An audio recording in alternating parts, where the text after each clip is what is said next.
What's going on, friends? It's Anton Daniels, and I gotta have a conversation with you guys about Teach Henley because you see how the sun is hitting me. This is no finesse, no makeup, no filters, no none of that. This is 100% Teach Henley. I use it in the morning as soon as I get up, right after I pray and brush my teeth, jump in the shower, and I'm hitting the streets because you never get a second chance to make a first impression. So even though they're giving you 40% off your first order, 20% off for life, even though you may get a free gift, forget all that, right? Because we would do this even if it was full price because it's worth that much. I'm in the streets, I'm kicking it with people and I see Dusties everywhere. You don't want to be them. You want to separate yourself. And the way that you separate yourself is self-care. Ladies get it for the fellas. Fellas don't wait for the ladies to get it for you. I'm about to hit the streets right now and I'm feeling confident. I'm feeling great. I mean, I already got confidence, but to have that extra boost of confidence, knowing that you've taken care of yourself and you set yourself apart from all of the rest of the sheep that's walking around making bad decisions on a daily basis. And it's reflected in their actions. It's reflected in the products that they use. It's reflected in the people that they follow. And so if you're trying to level up, if you're trying to make sure that you look good, they're going to send you the pack. They're going to give you all of the instructions on how you're supposed to use it. Then make sure you get your Teach Henley. Again, 40% off your first order, 20% off for life. Get your free gift. Make sure you tap in with your boy Anton Daniels because Unc is never going to lead you wrong. I would never have you use a product that I don't use myself. Again, they've been rocking with me for a long time. Make sure you get your Teach Henley. I love you. I appreciate you. I'm going to holler at you guys later.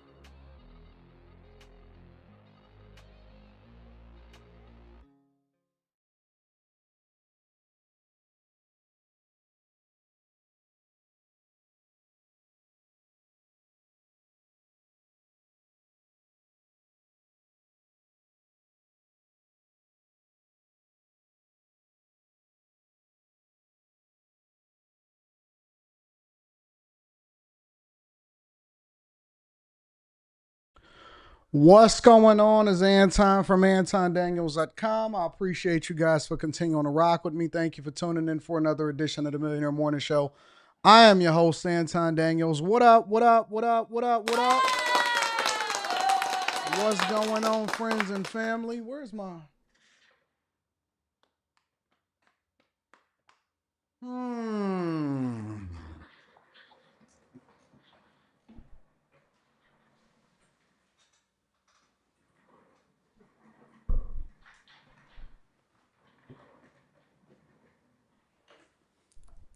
What's going on, friends? How y'all feel today? I'm missing my controller to change the lighting and stuff like that. I don't know where I put my controller at. What up, OG Rihanna? What's up, Keisha? Apple event is at 10 a.m. I'm aware. I'm on it. I'm on it. I'm on it. I'm on it. I'm on it. What up, Zeroyce Magnificence Gaming? Your car is in the building. Will Nola, Crown Trees. AJ Wise says we going Cameron Pink today. Yeah, we could rock with Cameron Pink. Maybe I'll go and find a controller in a second. But we got a full show for you guys today. I'm feeling comfortable and good. K Cooper in the buildings. Purple Haze. I see you. AJ Wise, Treese, K Cooper, Courtney Egger, Sabrina, Samuel Hartfield, Azriel, the real Rob Lowe rocks. What up? What up? What up? What up? What up? How y'all feeling? Show was great last night. It was a good show last night. Great show, phenomenal transition. Over from the Anton Daniels channel over to the After Hours channel, which will be rebranded and renamed. And so we're going through the whole process with that. What up, Miami-Dade County Clerk of the Courts? Ashley Myers, what up? Jody Annis. What's happening, y'all? B None, DP, just a brown girl in America. What up, Jude? I see you. Pink only for girls and women, old school mentality. Nah. All colors is for everybody. All colors is for every. You can wear anything you want if you know how to rock it the right way, but not anything you want. You can wear any color that you want if you know how to rock it the right way. Shout out to Tamara Neely from last night. Y'all liked her? Good morning. I like Tamara and Jess. Was so jealous of her. Tavi P. Zeroy's price is going up in California with the wage increase from minimum wage to $16.90. Yeah, lots going on. He didn't see me. I sneak by, says Squirrel Hunter. I see y'all. I see y'all. What up, though? What's happening, ladies and gentlemen? This is the Millionaire Morning Show. Sharon says, hey, AD, looking great. I appreciate you. I appreciate you. Yep, we in the building. It is Tuesday, September 9th, 2025, year of our Lord. I feel like my desk is empty because all I have on here is my laptop, my switcher, my phone, and my water. I feel like I'm missing something. I don't know what I'm missing, but I feel like I'm missing something. Give Carmen her own show. Give Carmen her own show. Who is Carmen? What do you mean, give Carmen her own show? Brian the filmmaker says, I was walking in Walmart with my bag chaser hat and ran into another bag chaser in Cleveland. The family is big. I told y'all that we 19K strong and growing. I told y'all that we a movement. What's up, Aaliyah? What's up, Aaliyah in the building? Miss Amazing. I appreciate you. I told y'all that we a movement. If y'all not a part of the movement, then you need to get on board. Make sure you tap into the Patreon. Link is in the description, as well as pinned to the top of the chat. We got Block Club this week. Running around since 6 this morning. I get a chance to smoke my ham. Aaliyah, what you disagreeing with now? Huh?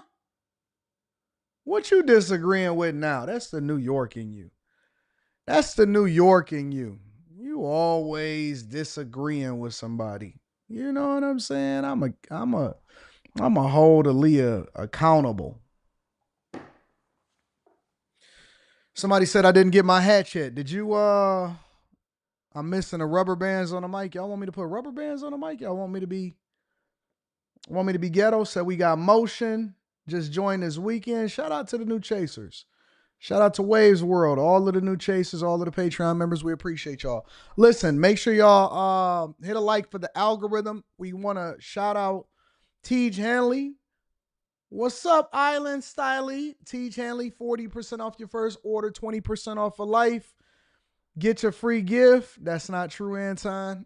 All right. Well, we here now. What do y'all think that the new show should be?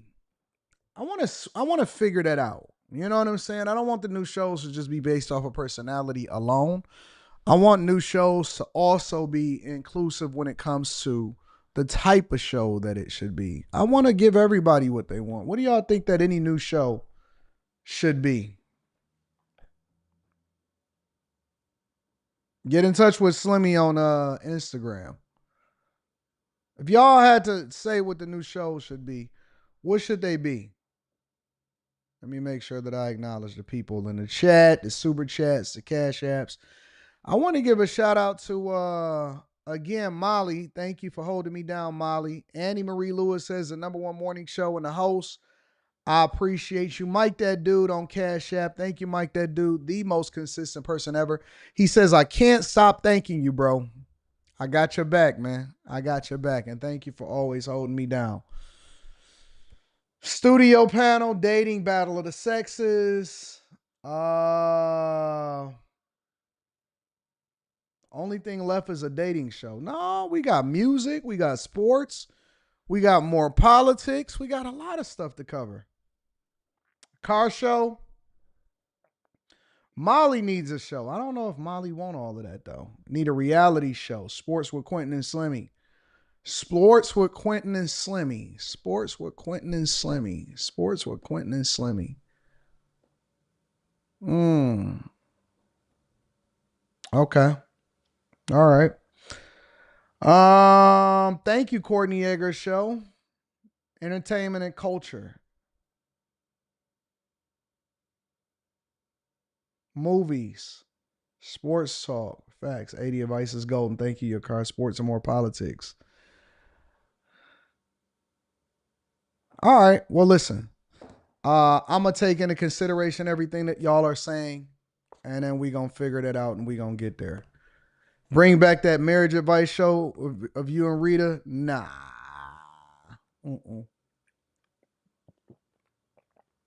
People don't want marriage advice. They want to fight. People don't want to try to figure out how to be successful. They want to fight. People are looking to fight. They are not looking for any of that type of stuff. Hold on, y'all. Let me see something.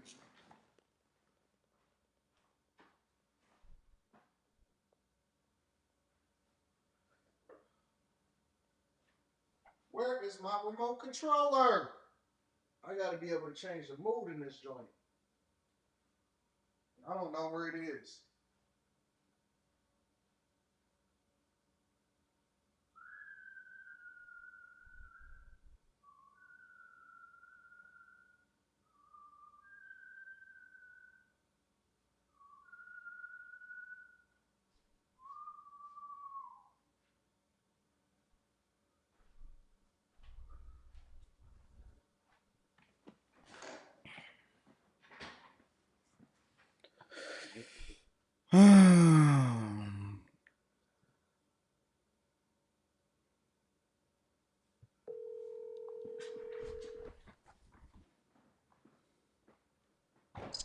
Hello. Hey, Jazz, this is Anton. Hey, what's up? I just left you a message on the text because I thought maybe you was in your live, and I was checking to see if you was on your live, but I didn't see. Yeah, I'm on, but I'm pausing it for you. What's happening, baby? Are you? Oh, I just want to say thank you so much for coming into my live this morning. You're God welcome. bless you. I appreciate you. No, That was so sweet. you cost me money. I know. That's how I know you love me. I was so like surprised. First of all, I'm like, wait a minute, not anti. So people be making duplicates of your account and stuff like that. So at Yeah. first I was thinking, is this really Anton? But then once you sent that payment, I'm like, oh yeah, this is really him. When you first came in here, you was like, I feel like I'm out of place. I'm like, oh yeah, this is him.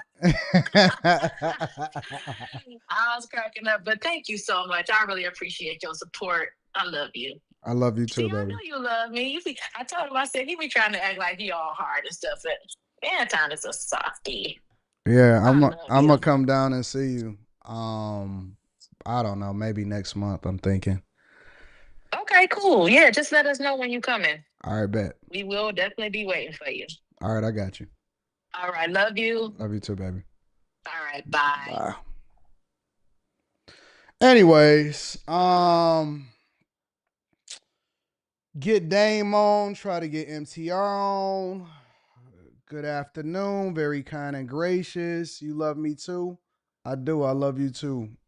I love you too. How to be better with Anton. We don't want him to know we were talking about. Dame just did a post on American New about his teeth. He down bad.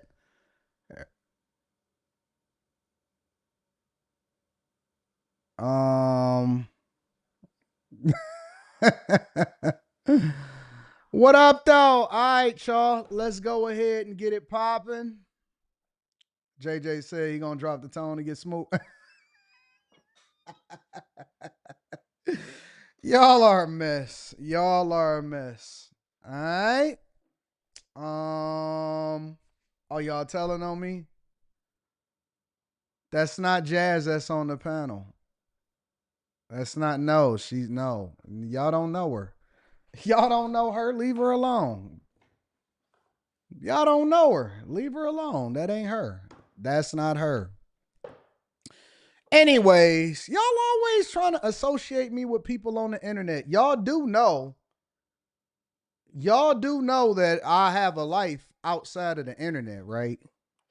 I know y'all used to seeing me on the internet, but I have a life outside of the internet too.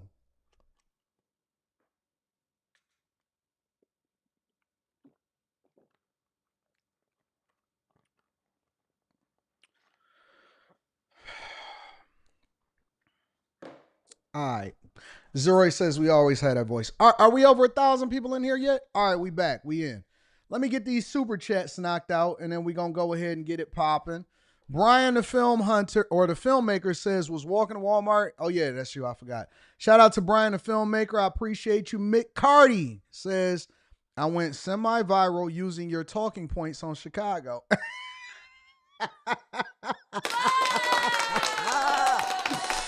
Is that cool? You the only news I watch. Of course it's cool. Of course it's cool. Listen, I ain't no gatekeeper. I'm not a gatekeeper. Shout out to Mick Carty. I appreciate you, bro, for supporting me and holding me down. Do your thing. Do your thing. Gerald Sparrow says, Sub 80 in the Bag Chasers. I sent an email about Charleston White here in Jackson, Mississippi. He walked out on the scholarship at the Tougaloo College, HBCU. He was debating. Yeah, I've been seeing that on the internet. Kicking it with a chef. What up, chef? What your Anton, every time my husband and I watch one of your videos together, we get into an argument. He has a victim mentality. We need a coaching call. What? Yeah, I might need to I'm gonna have to create a new show for the After Hours channel. We gotta do it. I got you, chef.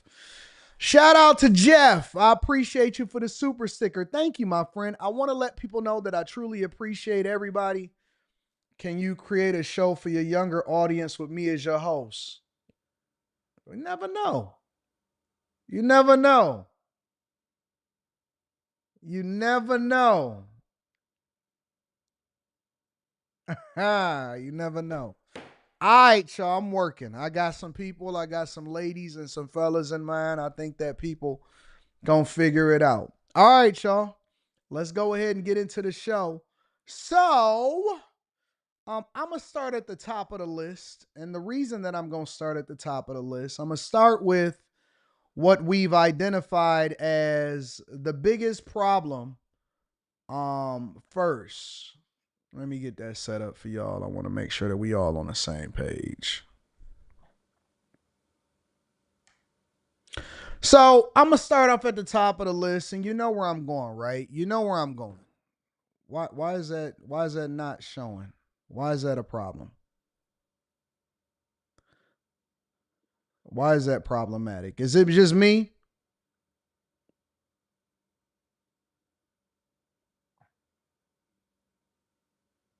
So it must be me.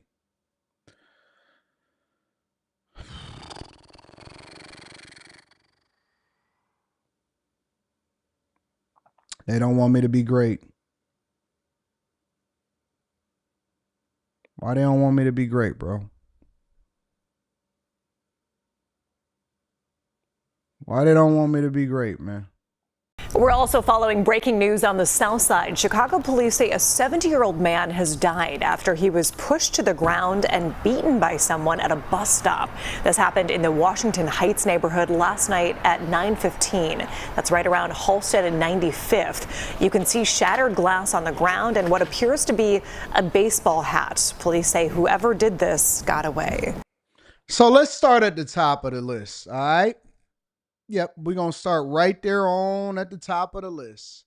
And what does that mean? That means that we have to start with the crime that Trump has identified as a problem in the city. And so I want to start with Chicago. A 70-year-old, this just happened last night, mind you. Okay, I'm going to read the super chats throughout the show. This happened last night. This is not something that just happened 2 weeks ago. A 70-year-old man, I repeat, at the bus stop, pushed down and beaten senseless until he died. He lived for 70 years. Because now y'all piss me off. Now y'all piss me off. What does that mean when I say y'all piss me off? It means that they tried to tell me what I could and couldn't bring visibility to, and tell me that I could not talk about what is happening in the city of Chicago. Now, I do want to say that I also have an article about something that happened in the city of Detroit today, too, because I think that it is worthy of creating a live stream or having a conversation in a segment of this live stream about it. But they tried to tell me that I couldn't talk about, or I couldn't mention, and I couldn't have a conversation about what is happening in the streets of Chicago. Now, later on in this live stream, I'm going to talk about Operation Blitz that is taking place in Chicago right now. But before we do that, you know, we always like to go local. And again, I've largely neglected having conversations about in Chicago for a while. You know, we had the presidential election. We had a lot of things going. Brandon Johnson was running under the radar. But once we started getting news about different things that was happening, like the schools are falling apart and they don't have any budgeting, the teachers are getting laid off, crime is running rampant, things are happening. And considering that you guys are supposed to be the king of the Midwest, you got the biggest population of any city in the Midwest, then it's only right that the leader leads, right? And so there is no reason why in a well-lit area that the bus stop windows are broken, a 70-year-old man is laying on the ground and somebody had to call the police. And then ultimately, they had to get an ambulance out there because this man lived 70 years of his life. 70 years of his life. And the end result of it was what? Beaten senseless, nobody in custody, no cameras, nobody seen anything, and nobody knows anything that's going on in the streets of Chicago. But that's all right. We gonna get there. A stick of butter a day keeps the love handles I guess we're not signed into this away. one, huh? The reason butter is called butter is... A woman is dead, another behind bars after shooting Chicago's South Loop this morning. WGN's Courtney Spinelli joins us live with more on this shooting near a school. Courtney. Yeah, good evening to you both. Grieving family members and friends of the 31-year-old victim tell me she had just dropped her son off at school this morning when she was shot and killed. Now the woman who allegedly pulled the trigger is in police custody tonight. It's so sad you can't even just think straight. Not long after the bell rang at this elementary school Monday morning, gunshots rang out nearby, leaving a young boy without his mom. I mean, what do you tell a kid? When you just drop me off, how do you just say she's not here anymore?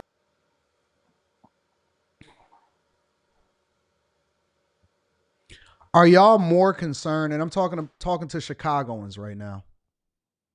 Talking to Chicagoans right now. Are you guys more concerned with whether or not people are talking about Chicago, or are you actually more concerned about the crime that's in y'all cities? Let's see. 70-year-old man beat to death overnight. Woman takes her kids to school and then gets shot by somebody while the kid is in school.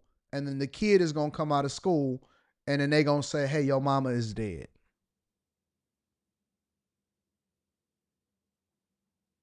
This is not last week. This ain't the weekend. This is all within a 24-hour span.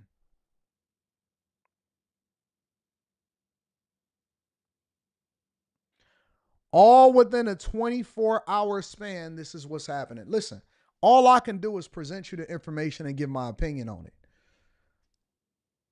When people tell me that I shouldn't talk about Chicago, I wonder if they say that to the news anchors too.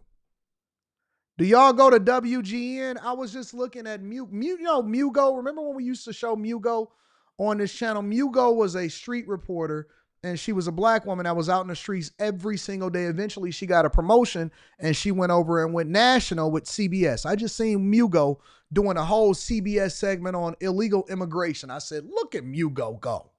Do y'all say anything about the newscasters and the journalists and the news stations that are reporting this crime? Because all I'm doing is presenting what they say and then giving my own commentary and my opinion based off of the culture and my own lived experiences and the things that I see happening in the United States of America. Do you guys go and make videos about WGN and Chicago West and all of this stuff? Do y'all tell them that they're not supposed to report on the news, or is this only singular to me?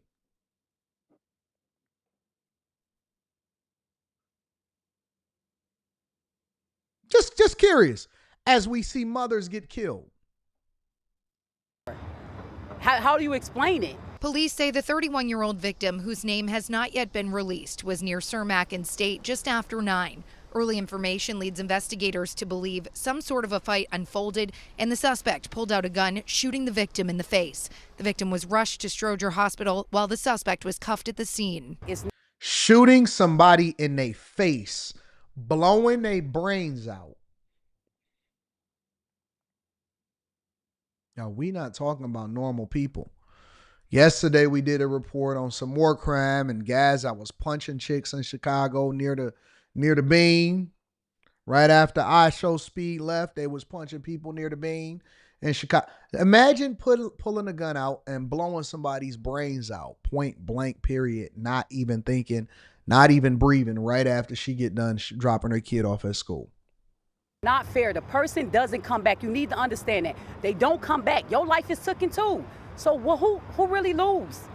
Everybody lose. It's no win in a situation. Kanisha works across the street and saw the aftermath of what happened. She doesn't know the victim, but is devastated for her family and friends and calls this preventable. Violence is not the way to keep doing it.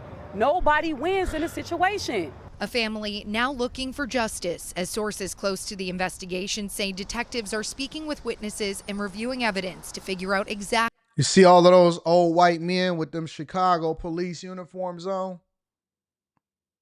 See all of them old white men? See, as far as I know, I did a little bit of research. Detroit back in the day, in order for you to actually police a city, you had to live within city limits. So people that came into the city or people that recruited, you had to live, work, and play all in the same area. That used to be a mandate. I don't think that that's a mandate anymore. But these guys, these gentlemen right here, these old white guys that sit there and investigate, they just come to the scene. They get paid to pay attention to what y'all doing to each other. I truly do believe that y'all ready for war. When those guys got on TikTok and Instagram and they started talking to their phone and saying, yo, if Trump send the troops here, I don't know if you want to do it. The YNs is ready for war. We got switches. We got this. We got that. I believe you because y'all been practicing on each other for all of these years. You are ready for war. Absolutely. Black people never had to worry about, in my lifetime at least, ever had to worry about white people because the only people that they had to worry about killing each other was black people. The reason why we don't feel fear when we get in front of white people is because we're so used to it coming directly from people that look like us. I'll do you one better. I'll do you one better. For all of my OGs and my YNs that get upset at me talking about what y'all got going on in y'all culture. Y'all promote it. Y'all talk about it in the music. I'll do you one better. You know what's so funny? The same way that we don't necessarily feel fear when we go into other communities, because see, I can go into a crime-ridden, bro, I will walk in a sundown town. I have no problem with it. We got one right up here that they say is supposedly one of the most racist places in the United States of America. We got one supposedly right up in Michigan, right up here, right up the street, right? Probably about an hour and 20 minutes away. Go up there with no fear. Go up there, buy some pumpkins, get some cider and donuts, look white people right in their face and say, I wish you would. They ain't doing nothing to you. Ain't nobody worried about you. You got guns, I got guns, we chilling. I go into the trailer parks. Ain't tripping. Not even a little bit. Looking to buy their land from under them because I was prospecting a deal that would give me access to and then control the entire RV home community in one of these. I ain't not lying to you. One of the deals that I have on the table that I'm evaluating is buying property that basically everybody is paying rent on over in these little trailer homes, RV parks and stuff like that. Went right in, drove in with my navigator, chilled, got out, went through, walked up and down and felt no fear, not 1 ounce of fear. Thought I seen a meth head. I said, yeah, we're going to have to clean this up if I decide to do this deal. Not 1 ounce of fear. Not even a little bit. And you know what's so funny about that is because white people go into black neighborhoods. I see YouTubers do it all the time. They play pranks on y'all. Y'all don't do nothing. Y'all not tough. You only tough when it comes to people that you feel comfortable being tough with. And they got to look like you in order to be tough. You won't do that to no white person. They come in y'all neighborhoods. They buy y'all homes right next to you. Fix it up and then move their own friends in there. And they make you feel comfortable moving out. You're not even that tough.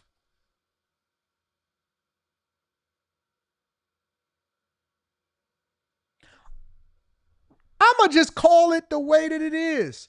Y'all not that tough. We see white people come in and somehow they find the lead gang member and they do a whole documentary on you inside of your community and you feel tough taking your mask off and talking to them and showing them around the whole hood. Bro, I done seen YouTuber after YouTuber after YouTuber after YouTuber go in your community, the toughest part of whatever city, and this ain't just Chicago, this is everywhere. I see them come into y'all communities and go into y'all neighborhoods, and they have no problems whatsoever, and you welcome them. You roll the white carpet out.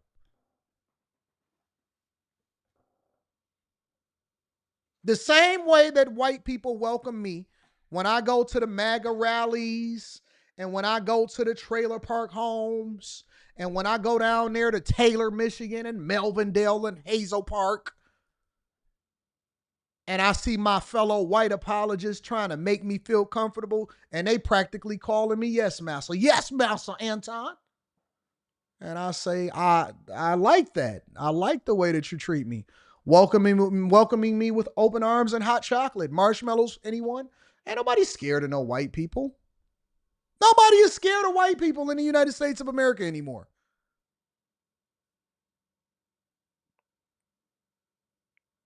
White people is scared of white people in their own community. So's right. And black people is scared of black people in their own community. Unless you just so happen to be a woman that's walking down downtown Chicago and getting your lights punched out. That's different. But white men, white boys, not even white men, white boys go in with all of their cameras filming you. Tell me what's going on in your neighborhood. Why are they considering this one of the most dangerous places on the face of the earth? And you sit right there with your bandana on your head. Cuz, man, look how narrow these streets are. You can't get past these streets. If they block you in, it's over. And then when the white people leave out, you go rob somebody that sit right next to you in order to keep your property values low.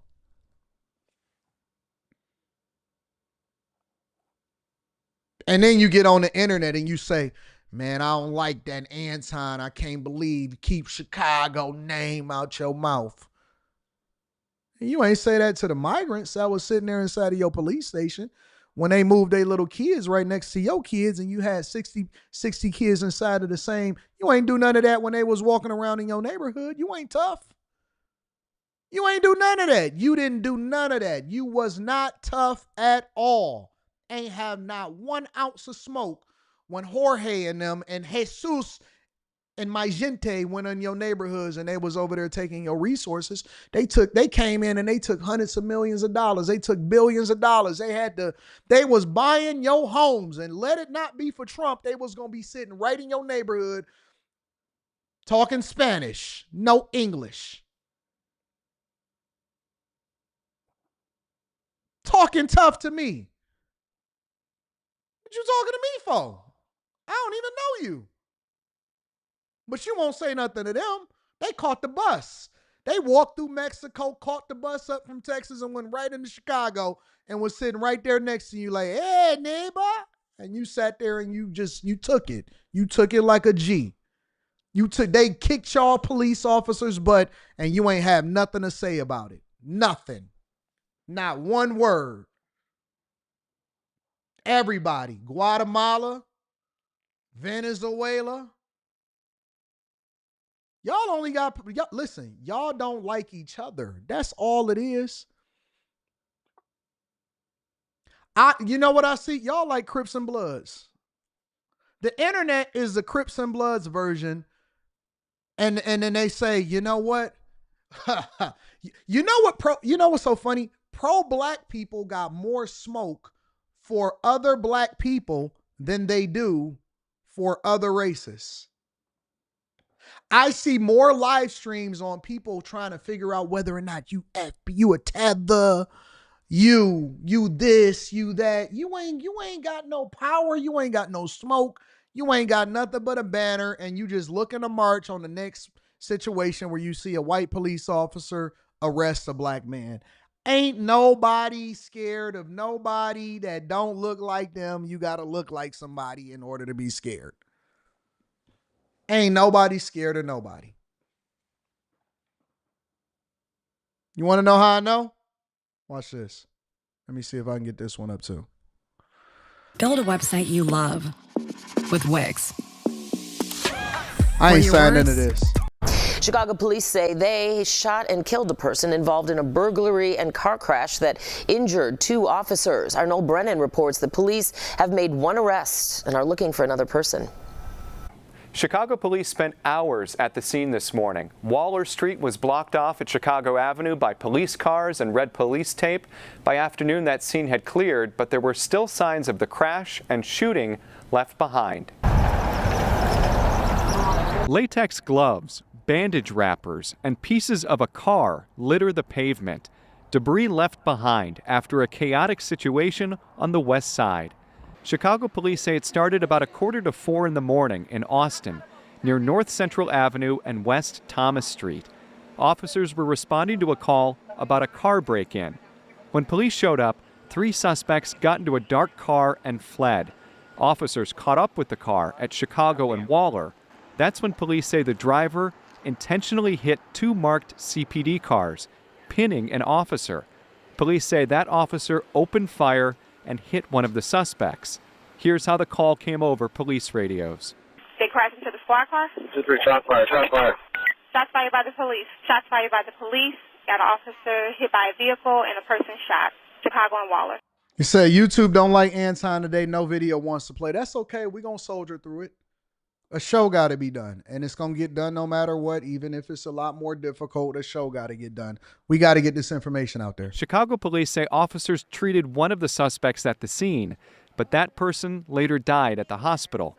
A second suspect was taken into custody and transported to the hospital. A third suspect ran off and got away, but dropped a gun that police later recovered. They found a... Somebody says Chicago is still a beautiful city. Don't let the news make you think that this is happening everywhere. Oh, no. We very clear. Listen, we can walk into places that, because see, Chicago is not just inhabited by black people or Hispanics or, like they like to say, people of color. Chicago was inhabited by a lot of people. Matter of fact, let me pull up the population in Chicago. Let's put it together.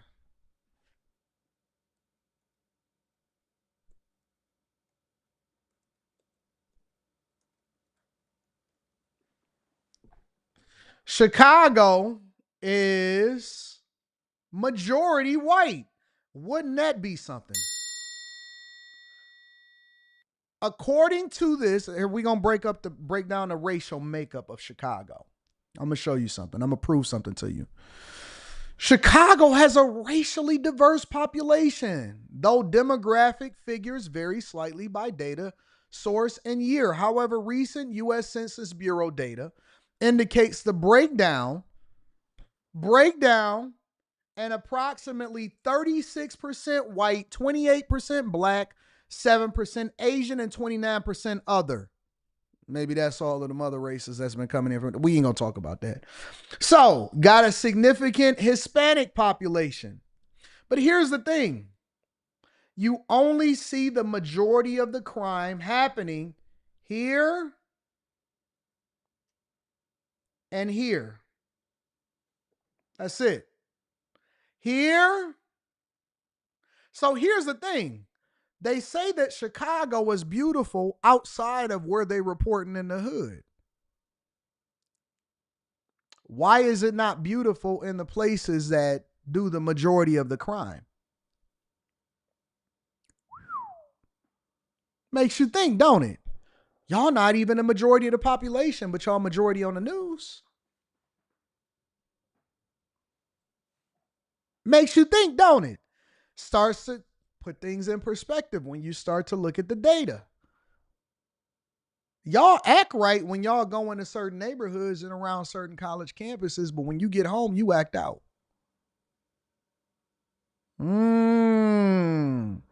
When you get home, you act out. But when you go out, when you go into the places where my fellow Caucasians are, you feel like you need to start acting like you got some sense. No, you want to act like you got some sense. I don't see these crimes being perpetuated in places where majority white people live.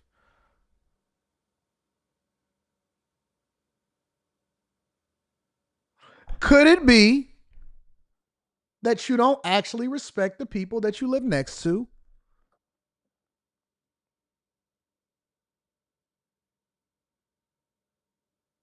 Some people like to say, well, listen, I'm going to just move out and I'm going to move away. And I'm going to go and figure out how to move to a different area. Well, guess what? You still take you with you. Oh, you thought that you changed. You thought that you was different. No, you still the same you. And that's why when you move into certain neighborhoods, and it could be all black neighborhoods of people with affluence and know how to speak proper English, and you pull up and you got your trunk rattling from your 86 Caprice with 2 subwoofer 12s in it like it's 1994, and you pull up bumping music real loud and you say, I'm going to be me no matter where I go. They say, well, there goes the neighborhood. That's when you start to see all of the for sale signs go up because you still you. Stereotypes are not given. They are earned. You still you. You still you, no matter where you go. Money, no money. You still you. And it's unfortunate. It very much is unfortunate. So, shout out to all of the crime in Chicago. Ace FBA King says, Anton, you are black, bruh. Don't you realize that black is literally a color? It's a construct that was given to you in order to label you a certain way. Don't you know that you're actually feeding into a system when you label yourself black? It's not a race. It's a nickname. King. It's a nickname. That's not even how you're supposed to label yourself. How you identify is based off of a construct that was given to you in order to help people separate themselves from you. You should be better than that, King. King.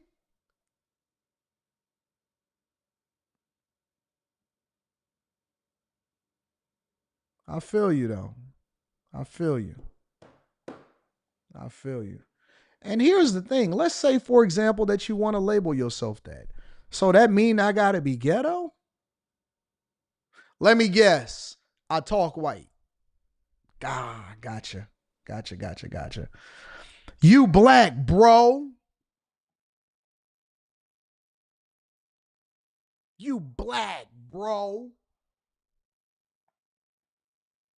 I can identify a lot of different ways.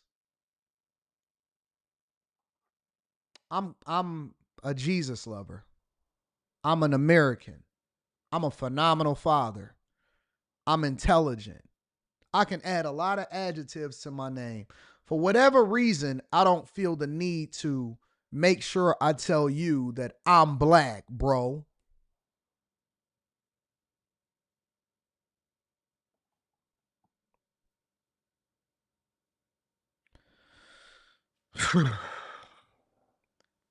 To my fellow people, here's my final message before I read Super Chats and move over to the next part of the show.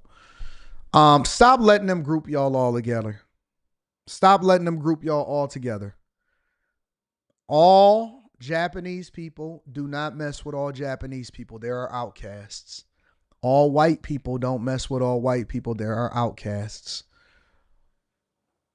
All Latino people, all Arabic people, all Chinese people, they do not all mess with each other. There are outcasts. You need to come from among them. And just because you may look like them does not mean that you have to act like them or you have to relate to them. Those are not your people.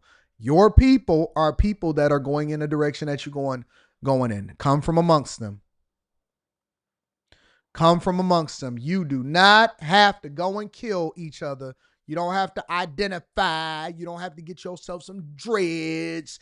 You don't have to do none of that. You can do whatever you want to do that makes you a better version of yourself. You ain't got to do none of this stuff that they try to put on you to try to make it seem like you a part of them. I don't want to be like you. I don't want to hang with you. I want to hang with people that's more or less my cloth, that is of my ilk. that actually move based off of things that they can control, not identify based off of something that you never was able to control. Come from amongst them. Come from amongst them. I rock with everybody. If you're a good person, I rock with you. If you're a bad person, I don't rock with you. It's as simple as that. Come from amongst them. You ain't got to try to hit them with the black hand side.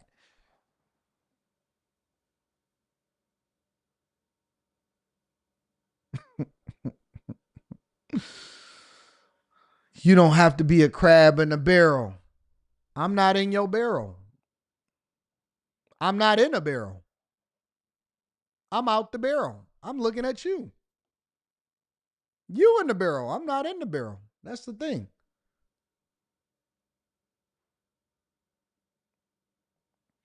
Anthony Wright Network says, AD, now the gangs in Chicago want a truce to keep out. Nah, they got a truce now. We're going to stop killing each other until Trump leave. But they couldn't truce for the sake of the community, and it makes no sense. Abe the Hunter says the next bag chaser meetup at the bowling alley. Shout out to Abe. Dre with the K says, I heard it was her baby daddy's other baby mama who he brought up to the school to fight her, and then they tried to claim self-defense to lock him up. I don't want to be a part of none of this degenerate nonsense.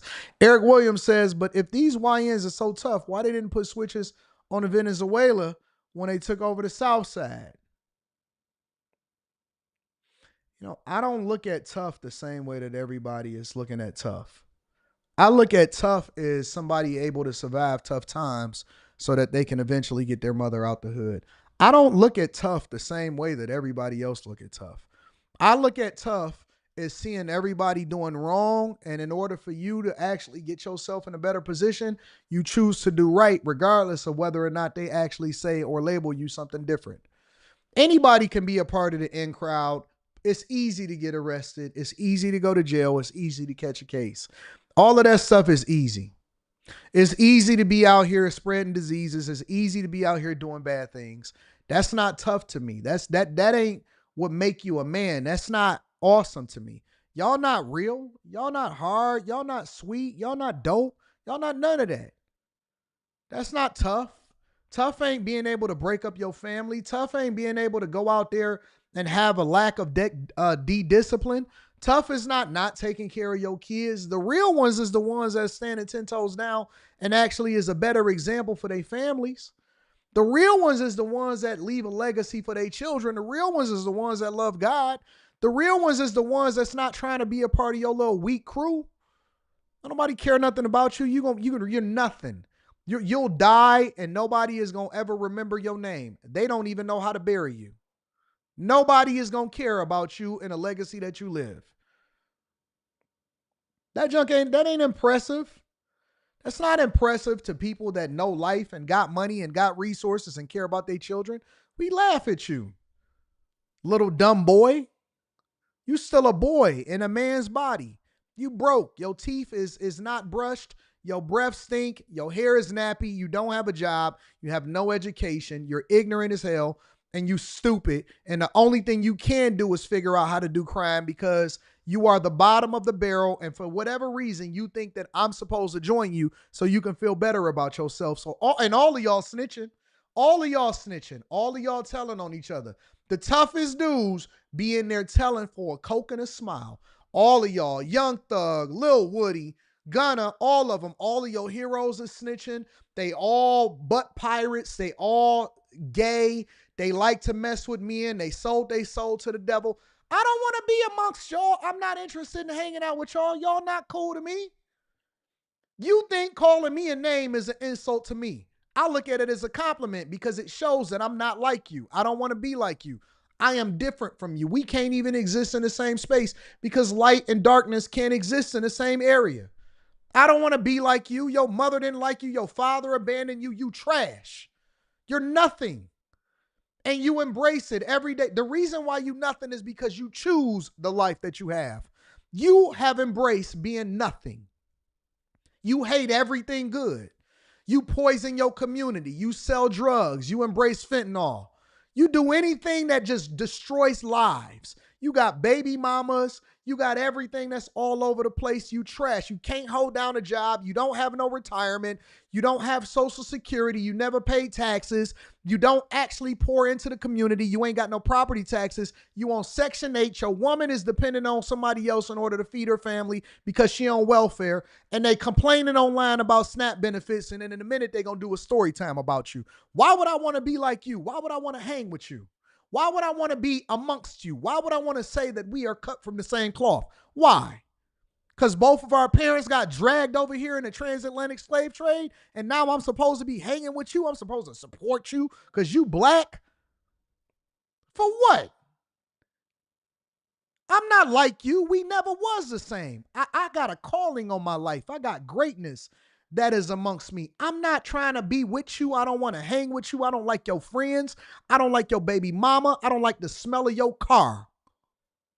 I don't need nothing from you. I don't want to be like you. I aspire for greater. Why would I want to hang with you? I'm trying to change the world. You still stuck in your little neighborhood. Every dollar that you done ever got that was above $1,000 was a scam. Trying to figure out how to put skimmers on the little machines. Can't get a car in your name. All of your cars is in your baby mama name and in your mama name. You got a baby mama. I don't care nothing about these. Why y'all keep acting like these people is what y'all want to be like? Why do y'all keep acting like these people were cool in school? Half of the people that be on the internet typing in the chat trying to act tough, in real life, they soft. They ain't tough in real life. I know real gangsters in real life. You know what real gangsters in real life is like? They don't even want to be in the hood. Their goal is to get real gangsters in real life actually want to send their kids to private school. They not trying to be YNs. They not trying to relate. They trying to get their kids up out of there. They don't want their kids to be like them. Real gangsters actually want to get their mama out. They never wanted to be in the hood. They was born of it. They had to do what they had to do, but they want a better life for themselves. Those are the real ones. You an internet thug. You just typing in the chat, dog. You soaking up game. You getting free game. You subscribed.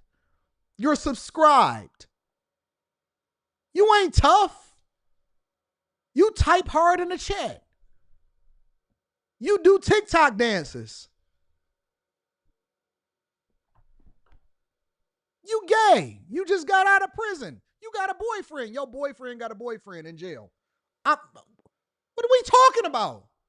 Y'all keep listening to these people that had been to prison. Dog, he did a 5 to 10. He got out in 2 for good behavior. He was sucking cock. His boyfriend got a boyfriend in jail. They cheating on each other. He trying to get back to his man. What you talking about? They steal tires. He stole tires. Y'all looking at these as y'all heroes? Is these are the people that's influencing the community? We listening to them? He don't have no tangible skill. He don't got a GED. He was the dumb one in class. He dropped out.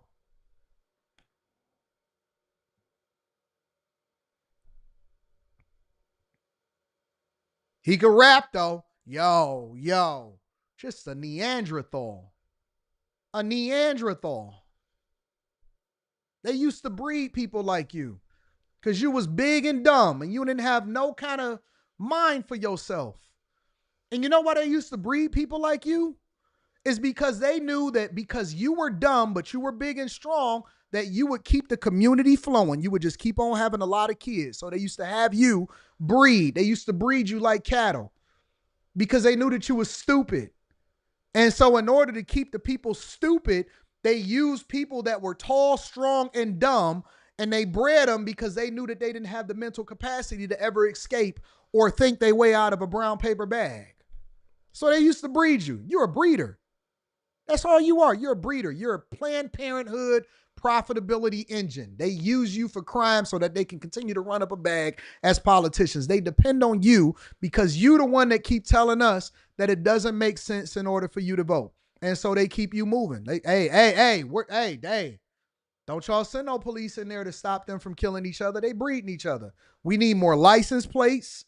We got to get these prison industrial complexes popping. We want to continue to have them teach each other about a diamond that is not even rare, but they keep on promoting it to everybody. And so y'all are our biggest consumers, and you're our biggest marketers, and we don't even pay you for it.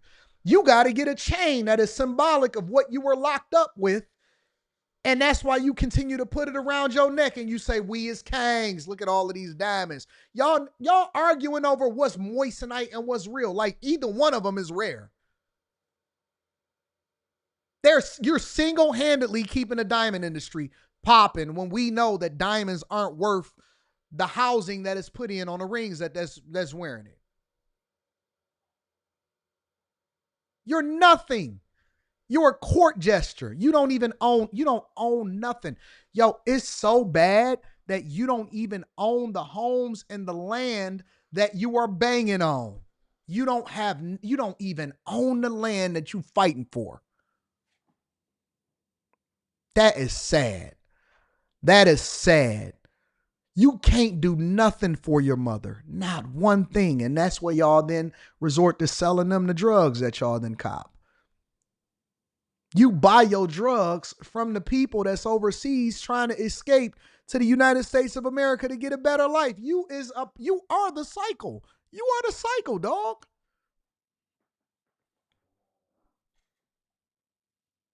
Let me stop.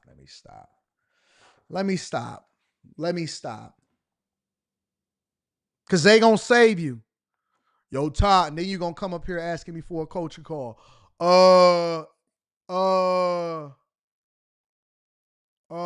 I need to get my life together.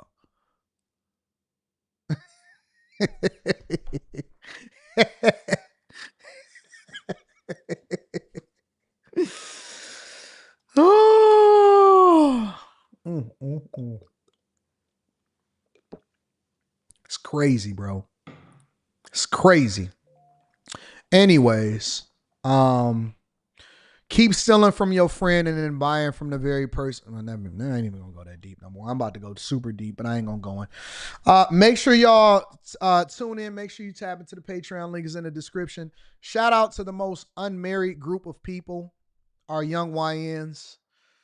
Make sure y'all tap into the Patreon. I seen y'all at the NBA YoungBoy concert. Tons of spiky hair, dreads. People that had the money thing that was running across their arms. It was going crazy. Looked like a demonic ritual. Shout out to everybody that was out there. Make sure y'all hit a like for the algorithm. Subscribe to the channel with turn on your notifications. Let's see what we got going on here. Muzzy says, 80, I make over 100K and got offered a position by another company. Is 24K good enough reason to leave a job I've been with for 1.5 years? Absolutely. You talking about a 25% jump and upward mobility? I think so. I would take it. If somebody offered you $24,000 cash, would you take it? Did someone say, snitch? Join me, Anton, your car and tech coach Ralph at the 25 snitching convention where we also be selecting snitch of the year. They call me Mr. Bibbs, says real gangsters do stuff they family won't have to so they can stop doing it and go legit. That's true. 392Q says the coolest and toughest people from my graduation class work at Walmart and McDonald's. And that's exactly where they doing good. Laugh for my A off. AD going in today on you ninjas. Ha. Shout out to Eddie A. Make sure y'all hit a like for the algorithm, subscribe to the channel, and turn on your notifications. Hey, y'all. What's cool is getting the education, going to school, running your bag up, not going to jail, and not having a boyfriend. That's what's cool. That's what's cool. Make sure y'all join After Hours tonight. It's going to be popping. Make sure y'all tap into the Patreon. Link is in the description. Why do white people go to black people's garage sales? I don't know. I have no idea. Why do white people go to black people's garage sales? I have no idea. Anyways, let me see something.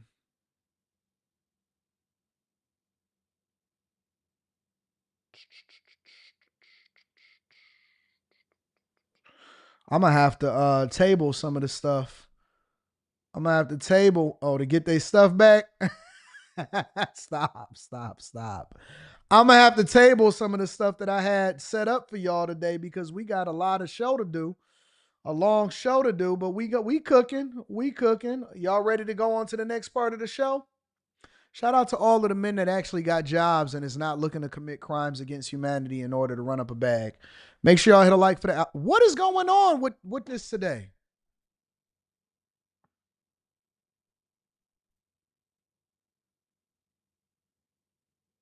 Now I got to go through this ad because I'm not signed in. Hey, stop playing with your fanny pack. You need the bearskin tactical hood. Covering these major stories all day long, and we're breaking down what we're learning about the suspects and what's next. Our team has been digging into every angle in these arrests, but first, let's start with Melissa Kim this afternoon. Melissa.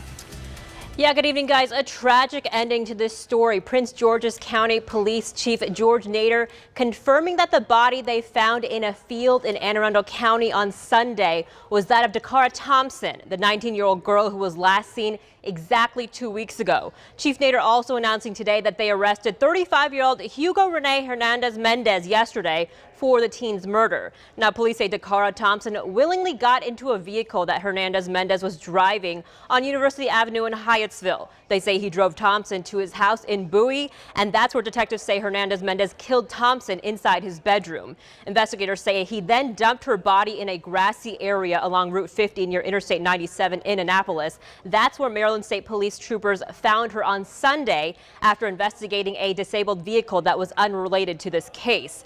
Prince George's County Executive Aisha Braveboy emotional today as she talked about Thompson working for nonprofit Prince George's. This is a young woman who dedicated part of her young life to serving others, And I want that to ring home to all of you that this is a good young woman who wanted to do good for her community. And now her community will stand behind her family as we seek justice for her. Is there a big thing about women right now? Because it seems like women is just getting killed left and right. Like women are dying with these egregious crimes left and right. And I don't know what it is. In this case, it looks to be an illegal migrant and a man that was arrested for killing this woman. Obviously, we got a little bit of a problem, so y'all gonna have to. And we start the 10 with a Fox 5 exclusive. A neighbor of the suspect accused of killing Dakara Thompson talking tonight about the suspicious behavior he says he saw from the suspect in the aftermath of her disappearance. And it comes on the same day that suspect appeared in the courtroom. Fox 5's Shamari Stone live tonight in Bowie with this exclusive. Shamari? Y'all saying that she was selling box? She was selling box? It's crazy, bro. Well, tonight, that neighbor tells me that he is shocked just days after this case unfolded. I want to show you how close he lives next to the suspect's house. You see right here, this is where the neighbor lives. And right here, this is the home where 35-year-old Hugo Hernandez Mendez lived. And police served a search warrant here at the suspect's house. They say they found blood stains, women's lingerie, hair from a wig consistent with one Dakara Thompson wore, and a fingernail that matches the one missing from Dakara's hand. Yeah, Shamari, I've lived next door to these people for years. Cody is breaking his silence after he says he talked to Prince George's County homicide detectives about the murder of 19-year-old Dakara Thompson. It is the first time I'm speaking publicly about this. Like I said, I live directly next door. I was 40 feet away from where the attack happened. Y'all think she was selling box? Why y'all say she was selling box? I can't make any assumptions. I'm rocking with the chat today. Yeah, I saw this a few days ago. I instantly thought of my own girls and just prayed that God will cover my girls. Why do y'all say that she was selling box? Living next door to suspect 35-year-old Hugo Hernandez Mendez, the alleged illegal immigrant who police say killed Dakara Thompson inside his bedroom in this home in Bowie, Maryland. Cody tells me he stepped outside his house early morning on August 23rd and saw something burning in the suspect's backyard. The smell is different. It's not brush smell. It smells more like something you'd smell akin to like a trash burning or something like that. I would be willing to bet that they were burning evidence of some sort. I know that when I told the detectives this, I know that that ash pile that was back there is no longer back there. Jennifer said the news said that the man showed her money and she got in the car. But how do we know that for sure? Like, how do we know this? And Cody wonders why Hernandez Mendez wasn't already in jail. ICE officials telling us he's in the country illegally. U.S. Park Police arrested him in April on a DUI, but for some reason he was released. Dakara Thompson's mother saying that's disappointing. I'm very disappointed, finding that out now, because we may not be here today if they did what they were supposed to do. Detectives say Dakara was seen on surveillance video entering the front passenger side of Hernandez Mendez's SUV in a parking lot on University Boulevard around 3 o'clock in the morning on August 23rd. Her father telling investigators she had texts saying she was going to get gas. Those were her last known whereabouts before her body was discovered off Route 50. An autopsy reveals Dakara had skull and facial fractures. Being 40 feet from a murder, it's something that you're never going to get used to. It's something that you're never going to be okay with. It's something you're never going to be comfortable with. And my heart goes out to her family. I can't even imagine. Now tonight, Hugo Hernandez Mendez is in jail without bond. His next court appearance is on October 8th. We reached out to ICE, U.S. Park Police, and Prince George's County Police, and we are waiting for them to get back to us. On the other side of the house, I just want to take the time real quick to show you the front.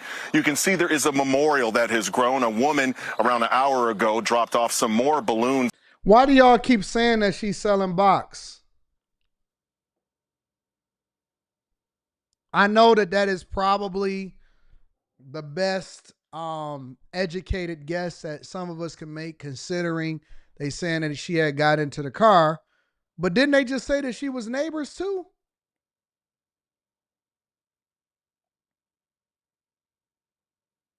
They said that she was neighbors. Like, didn't they live directly next to each other? Maybe she seen her neighbor and he was like, yo, I'm going to jump in the car, I'm going to give you a ride. I don't know. Listen, NG, you said 3 a.m., sir. I get it. I understand, and I'm not saying that it may not be. I'm saying that my context clues tell me that maybe y'all right, okay? But I don't want to assume that, because no matter what, listen, here's my thing. Oh, the other guy was the neighbor.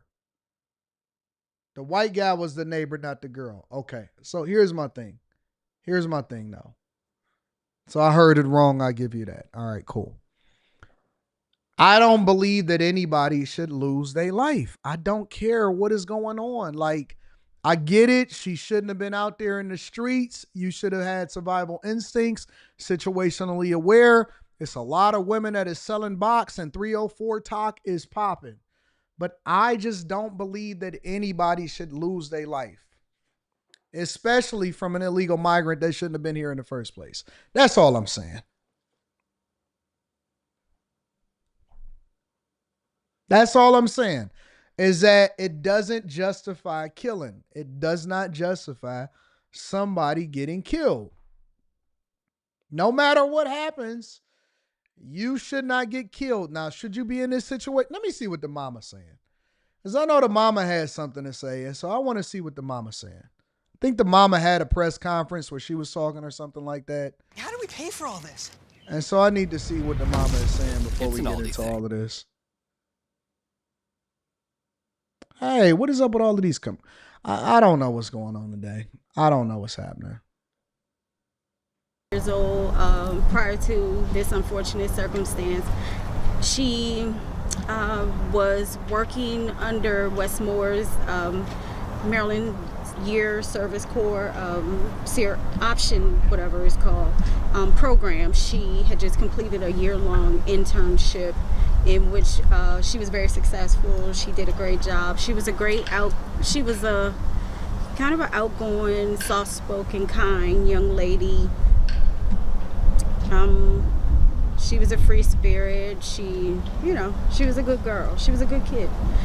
You know, this is weird because mama not even like heartbroken and broken up about it or nothing. Maybe she just came to terms with it. Maybe it's something that she's already accepted or whatever. But this is kind of weird. I don't know if I will even feel comfortable speaking to the public about it. And then when she's speaking to the public about it, it don't really seem like nothing is wrong. Like she just seemed like, oh, she's a nice girl, sweet spirit.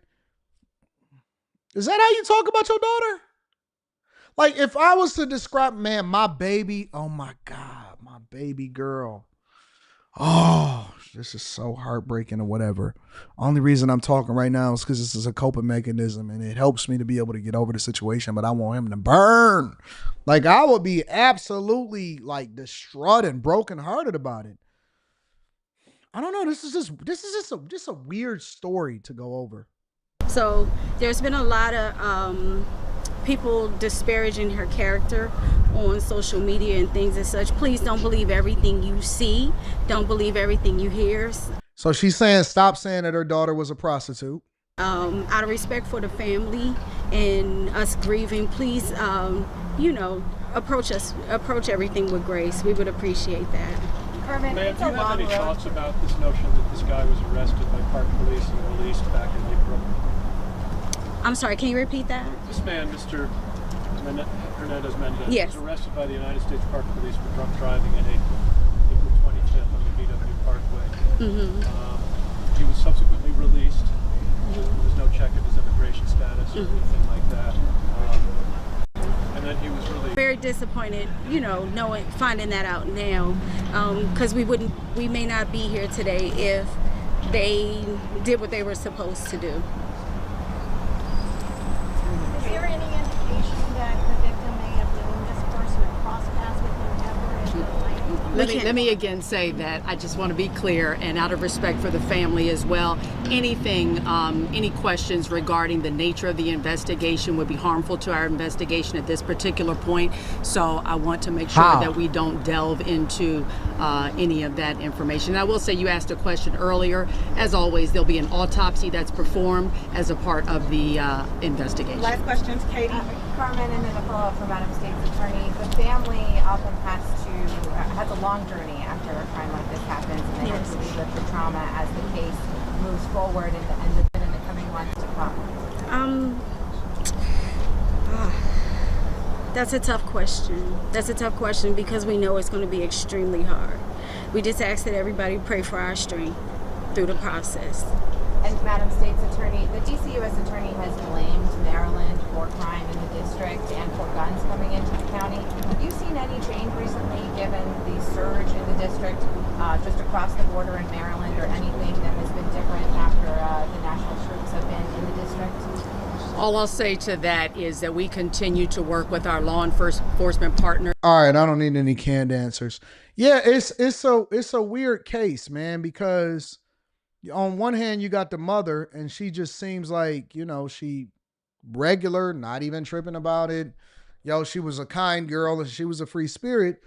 I hear a lot of y'all saying that y'all think that she was a prostitute. I'm not going to say that.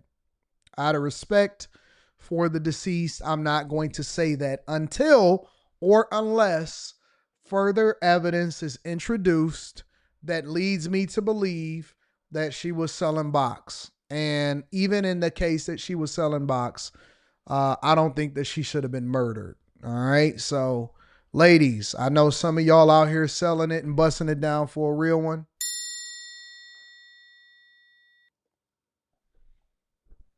I know a lot of y'all keep on putting dudes in y'all phone as food. Listen, I'm gonna keep it 100. I'm gonna keep it 100. Y'all out here selling box. You busting it open for a real one. It's not safe out here for you.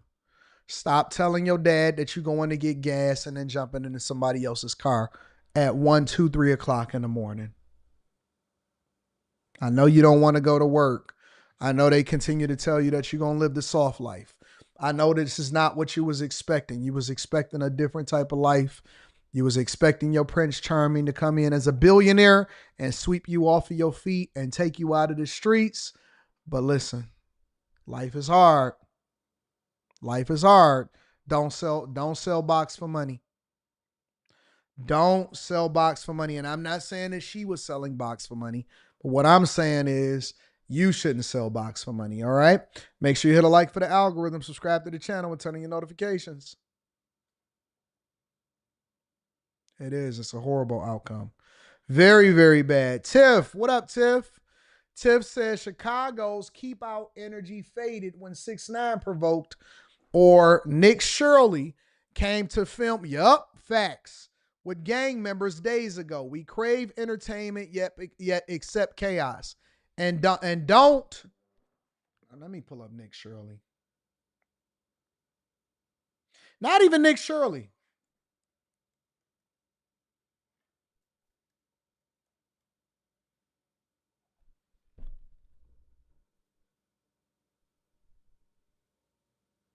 This is so dumb.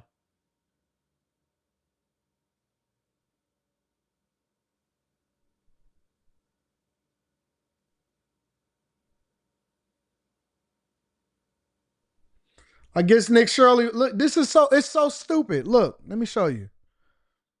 I find it to be so hypocritical. So you are so right, Tiff. Let me pull it up now. See, you inspire me. You have inspired me.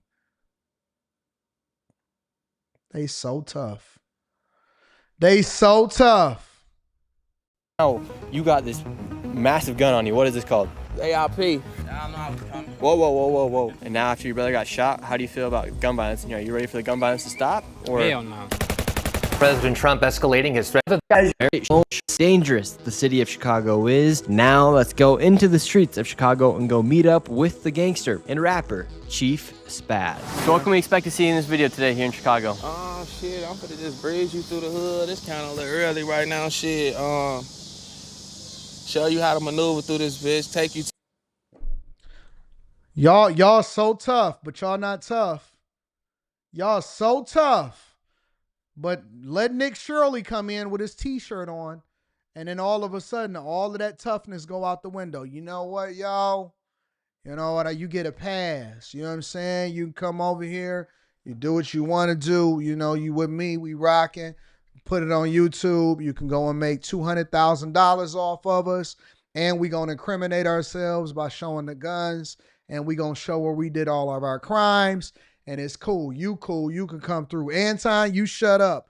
But Nick Shirley, you can come over into our hood in Chicago and make sure that you document what's going on. And then we going to make sure that we show you what's happening in the hood. You know what I'm saying? to a couple spots. So we just hopped in the car now, and where are we going to? Shit, pick them on the bro them up. You gotta speak a little clearly. I don't know if everyone can translate hood. I say shit, pick them on the bro them up. We're gonna go pick up one of his brothers and head over to... Here in Chicago, is it dangerous riding around with you? Do you got beef with other people on the south side? Shit, nah, all my smoke come from out here, out west. Shit, yeah, it's you feel me? You just gotta know how to move, bro, how to maneuver, shit. And where does your guys' beef come from? Is it like? Shit, really, shit. Motherfuckers grew up fighting and shit like that. How's shit, it going? Yo. Shit went from fighting to shooting and shit like that. When you cameras everywhere, microphones everywhere, telling on ourselves, and just jump on in it. You see a white man with a microphone and a selfie camera sitting in the front seat interviewing each other. Come on into the car. Let's talk about crime. Let's talk about where our ops is at. You grow up, it's fighting, and then when you get older, it's shooting. Exactly. Because motherfuckers don't want to keep getting punched on. A lot of motherfuckers can't take them punches. A lot of motherfuckers can't fight. But a lot of motherfuckers blow that thing. The south side, north side, east side? What you mean? Like, is there rivalries in between these neighborhoods, between the north and south and west and east? I mean, it's shit going on here, well, bro. It's a whole bunch of clicking up out here, all type of shit. You got niggas from up, out south. Why he putting the mask on now like he ain't just been talking without the mask on? Over east, clicking over niggas from out west and all type of shit. So that's why I say you gotta just be on point out here at all time. In the mask, what are the masks for right now? I don't see any. I'm not coughing anywhere. What do we got the mask on for? Come on, man. You know why, Joe. You know why. What? They know why. They know why. They don't know why. That's why I'm asking. They do know why. We out here in these trenches. We want a nigga to do this. Is that him? So yo, is that him?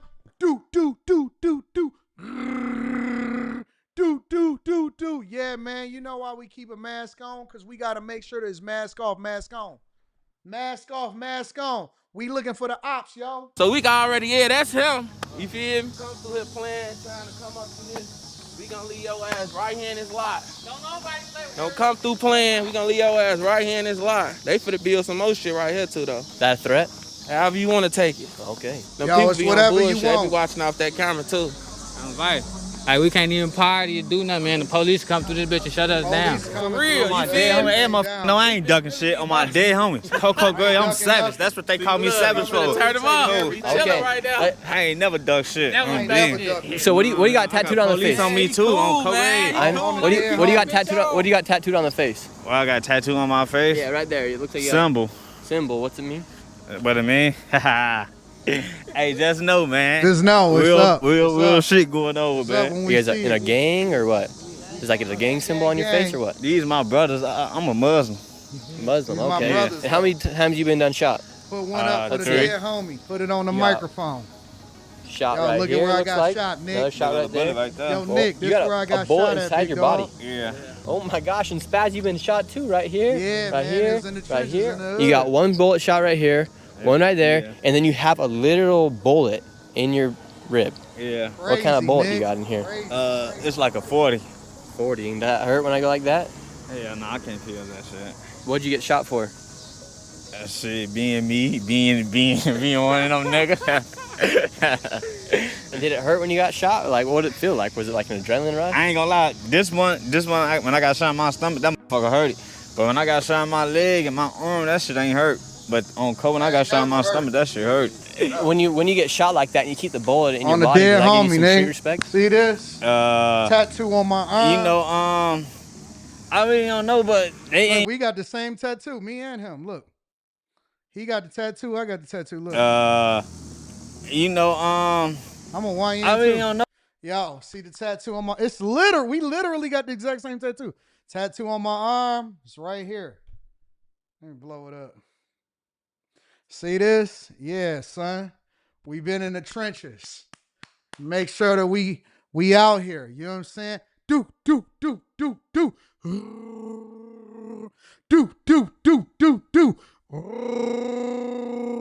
We out here, son. This one is for my dead homie. Let me pour out a little liquor for the homies.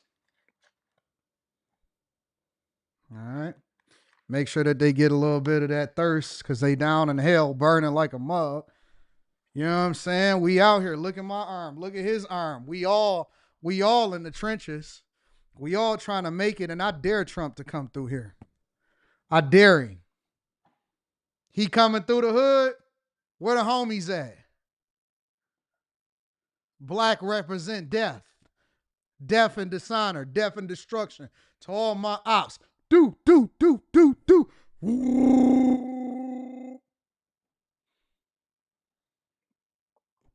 I'm just saying, if we gonna have a conversation, then let's have a conversation. Where's my where's my shirt at? I ain't got no shirt. What happened to my shirt? I can't finish the Millionaire Morning Show like this. I gotta get a shirt. No, but they ain't really they ain't take my my bullet out because I lost too much blood, and they said they would have took my bullet out, I would have died. What do the girls think about the bullet when they take their shirt off? They're like, dang, this guy got some respect on his name. They be trying to touch it and shit on. So it helps in the bedroom, the bullet. As Chicago is the murder capital of America, nearly 10,000 people have died from gun violence since 2010. You know what's so funny? And it's I'm gotten feeling so real bad that YN-ish certain right neighborhoods. now, so I'm gonna leave this on for right now. You know what's so funny? You know what's so funny about all of this? Nick Shirley is actually trolling. Nick is like, yo, and what happens when you take your shirt off and they see the bullet? It's like, dang, that's what my dead homie. White people know. White people be knowing exactly what they doing when they come into y'all hood and they ask these questions. And so they troll y'all and y'all just sit there and be like, yeah, bro, it's for my dead homies. It is what it is. I'm sick of you. I'm disgusted. I'm disgusted with the black community. Got my orange flag. Facts. I'm disgusted. Cause y'all talk all of that stuff, and Nick just came in there with size 12 shoes. Do.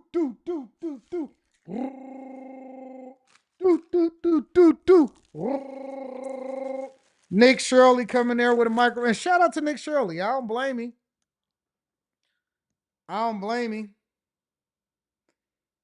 He doing what he's supposed to do. He making money. He getting paid. Y'all gonna try to call him a culture vulture.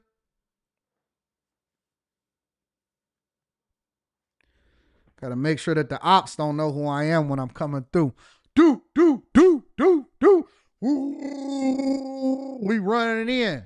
You ain't gonna be able to even tell. Is he black or is he white? He don't know. He could be Hispanic. He could be black or brown. Don't stereotype me. You don't know me. You don't know me from a can of paint. What you say? Ops, dead homie. And let me catch you in the streets. Make sure y'all hit a like for the algorithm, subscribe to the channel, and turn on your notifications. I can't even see. How do y'all be doing this junk? Let me read some of these super chats, and then we gonna continue on. I'm just saying, Tiff. They ain't got no smoke for nobody. Nelly says, did AD already cover the Charlotte Rain Trail stabbing? That was wild. Yeah, I covered that one yesterday. Unbiasedly Raw says, whilst we're still here, screw the foundation on Bum Alliance, always trying to call someone a tether while remaining tethered to their loser history. When we gonna win? Facts. Get the strap. I agree. Gary says, shout out AD, my father and uncles for being great role models. I graduated. I can't even breathe. How do y'all be doing this? Get this off my face.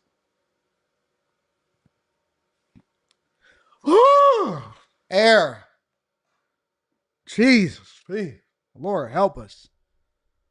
I'm going to keep my dead homies rag up on here. I'm put the gray one up here though. This one for the dead homies. I graduated in May with a bachelor's in criminal justice and start Best Buy next week while working towards border protection. Get that money. Stay focused, Gary. Don't be in these streets with them. Nell Chapo says it's a fact that the media is making her out to be a sweetheart. Silverback says either she the nicest, most gullible person ever or she's selling box. It's definitely the latter.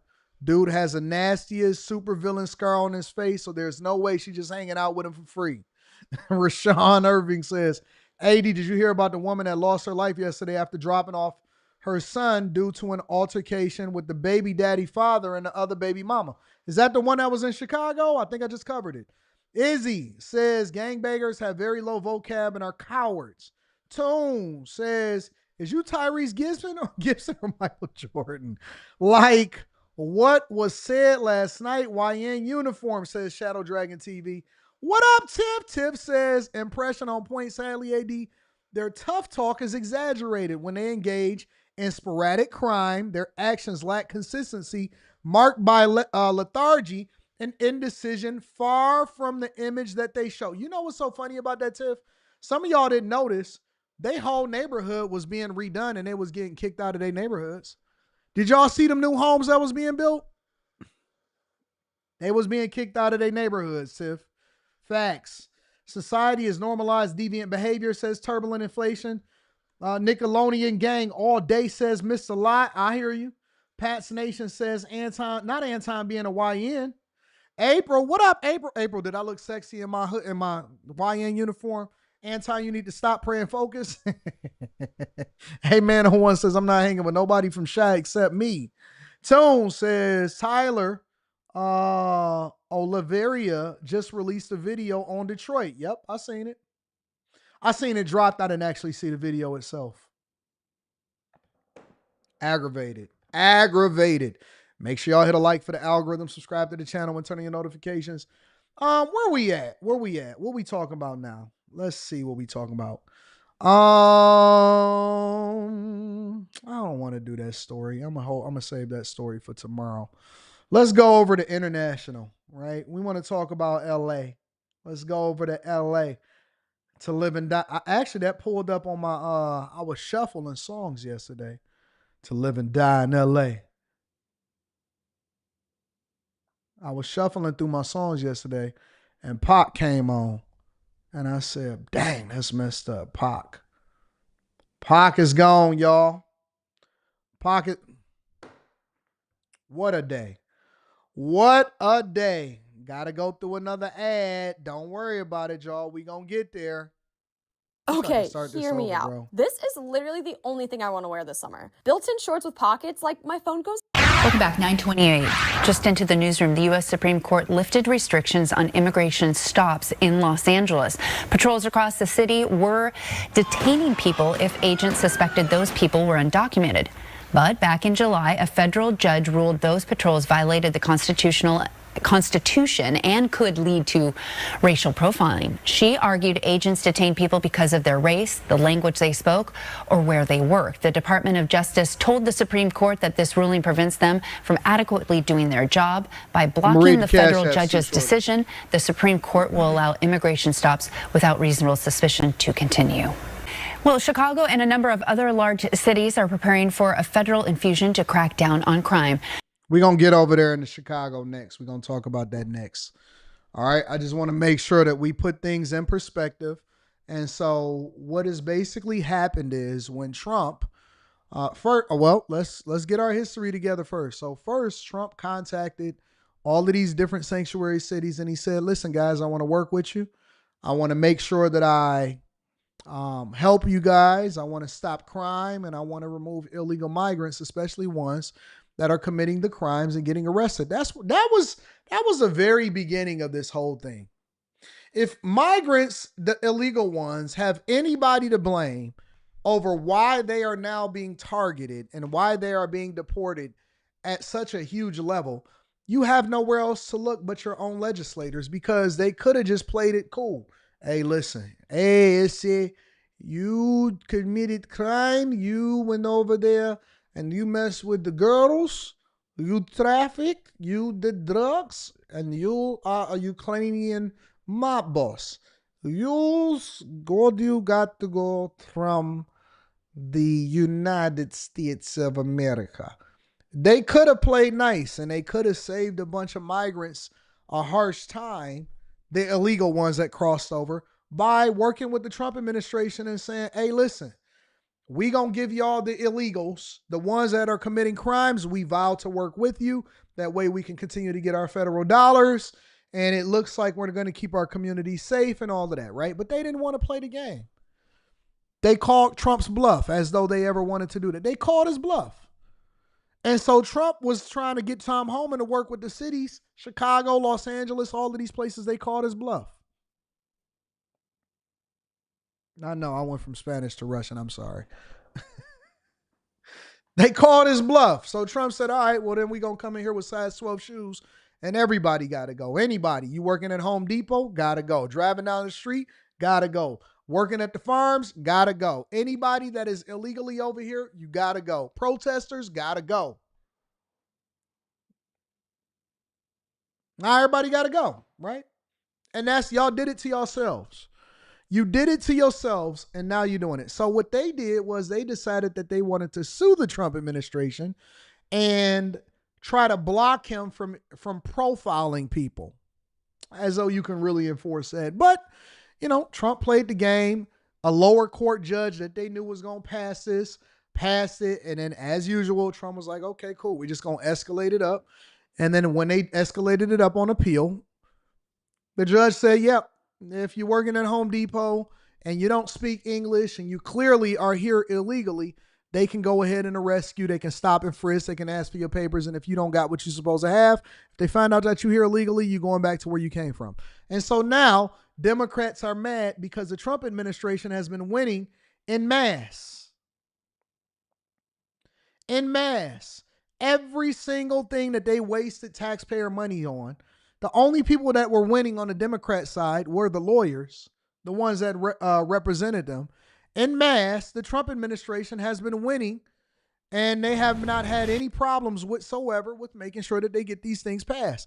And so now you have the most evil mayor. Both sides with the Trump administration. Another big story today, clearing the way for federal agents to carry out sweeping immigration enforcement again. Welcome to the Fox 11 News at 5 simulcast on our sister station, Fox 11 Plus. I'm Christine Devine. So LA's Mayor Karen Bass stood united with several community leaders outside the Westlake Home Depot today. They were condemning the Supreme Court's decision. That's where we find Fox 11's Rachel Aragon with the story. Rachel? Yes, several top LA city leaders stood outside this very Home Depot in Westlake. A reminder, it's one of several stores that was targeted by federal agents earlier this month and last month. We also know, though, after today's big Supreme Court ruling, it's prompting more concerns and fears about these raids continuing. We will not allow the Supreme Court or anyone to divide us. Democrats are so weak. Y'all are so weak. We just come in and just kick y'all out and kick y'all butts, and y'all ain't gonna do nothing but protest. I think Democrats are the weakest group of people. You know, we all segregate ourselves to an extent. We say, oh man, we're men, or oh man, we're Christians. Oh man, we're Muslims. Oh man, y'all gay. See how I say we, and then I said y'all for the other ones.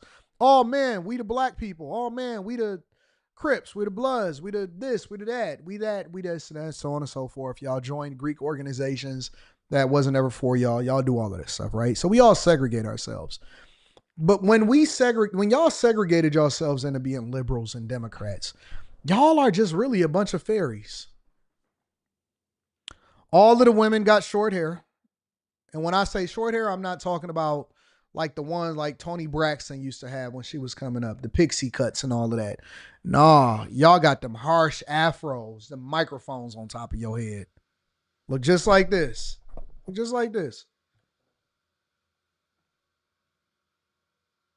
Y'all don't have no power. Y'all just be protesting. Y'all can't wait to get you a sign. Give us free. And Trump and them be like, hey, man, you see them suckers out there? Ha, this is crazy. They about to get us to be able to come in and kick their butts again. Democrats are so weak. They got the septum rings. So weak. They always poor and protesting. They always poor and protesting. I don't like it. Give us free. I don't like it. Give us. And then you be like, look at them. They look so stupid out there. They just look dumb to me. I don't know why, but they look very, very homey and crazy and fairy dusty.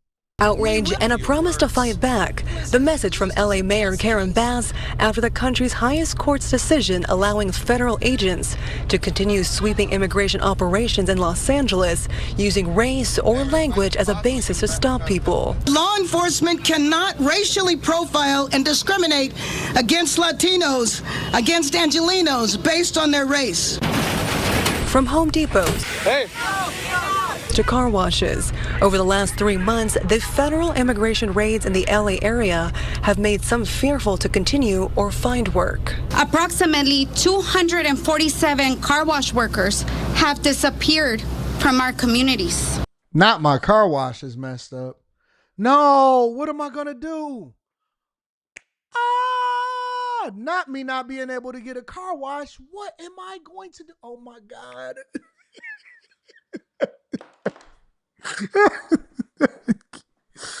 Oh my God, not my car wash workers. The car wash workers?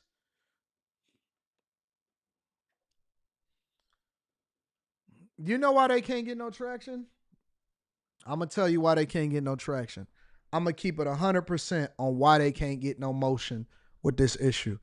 Because y'all haven't volunteered, my black queens and kings, to be a poster child. It has to come from you.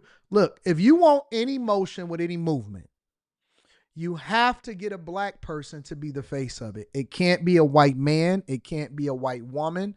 Can't be an Asian. It can't be a Hispanic. Can't be a Venezuelan, Guatemalan, Mexican, Latino.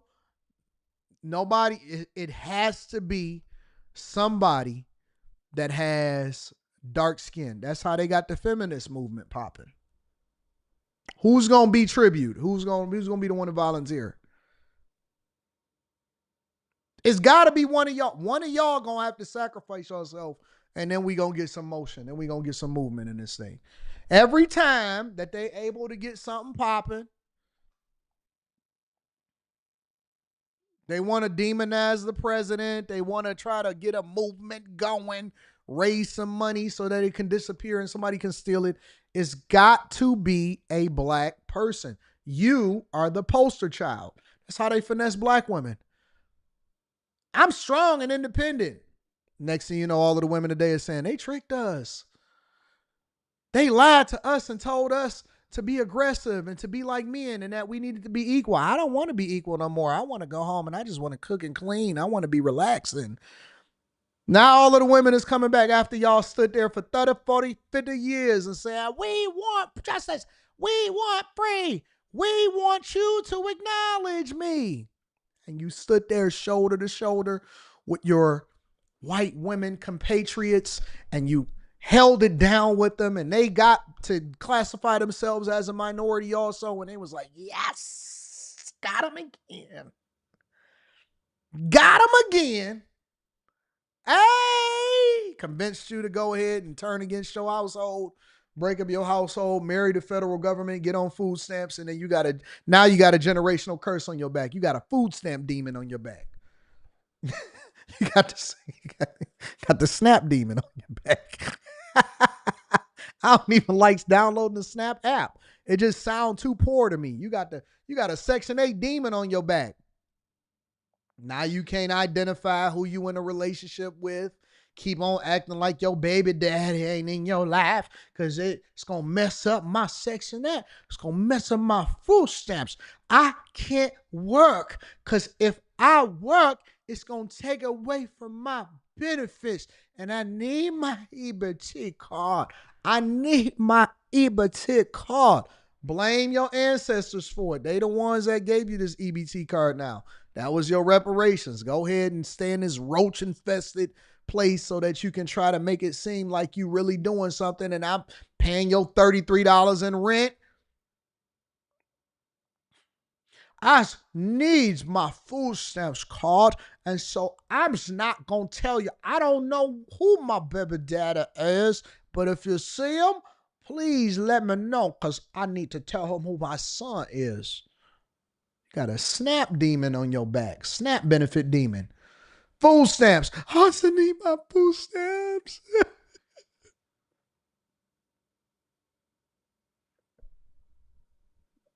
Lady came to me the other day and said, I drove by here the other day. It was a white woman. I'll be honest with you. I'll be absolutely honest.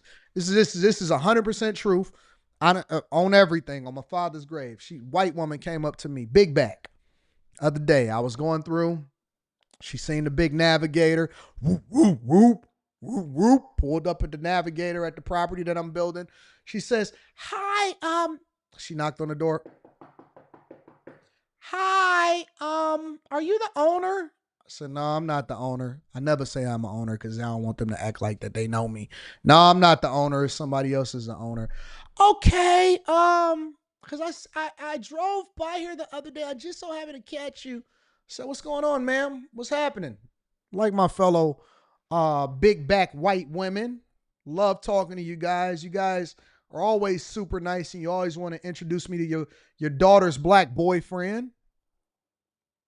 It's always a black boyfriend somewhere. Always a black man. I see your mixed children out there waiting for me to come on out the door. You want to introduce me to your daughter's black boyfriend? Hi, I was just driving by and excuse me, I got my daughter and her boyfriend in the car. He's sitting up there with his braids or his dreads sitting in the back. So, I just wanted to ask you, are you selling this or are you renting it out? I said, I'm not the owner, ma'am. I don't know what's going on. Okay. So when you see whoever it is the owner, could you let them know or ask them? I don't know if you know or not. Do you guys take Section 8? I don't think that they doing Section 8, ma'am. Okay, because I'm gonna just tell you, I have Section 8, and I need a bigger place. I look outside, black boyfriend sitting in the back seat, white girlfriend in the front. I say, yeah, nah, we not doing Section 8 over here. I'm telling you the honest to God. I'm telling you the truth. This is what my life is like. Hi.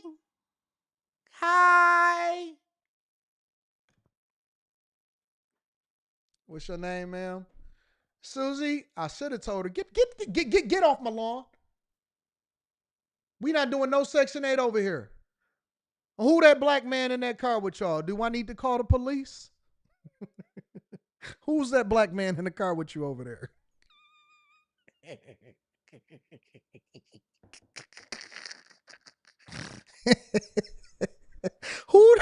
Who's that, on that neck? We not doing no Section 8. Get gone from around here now. You better get gone from around here. All right?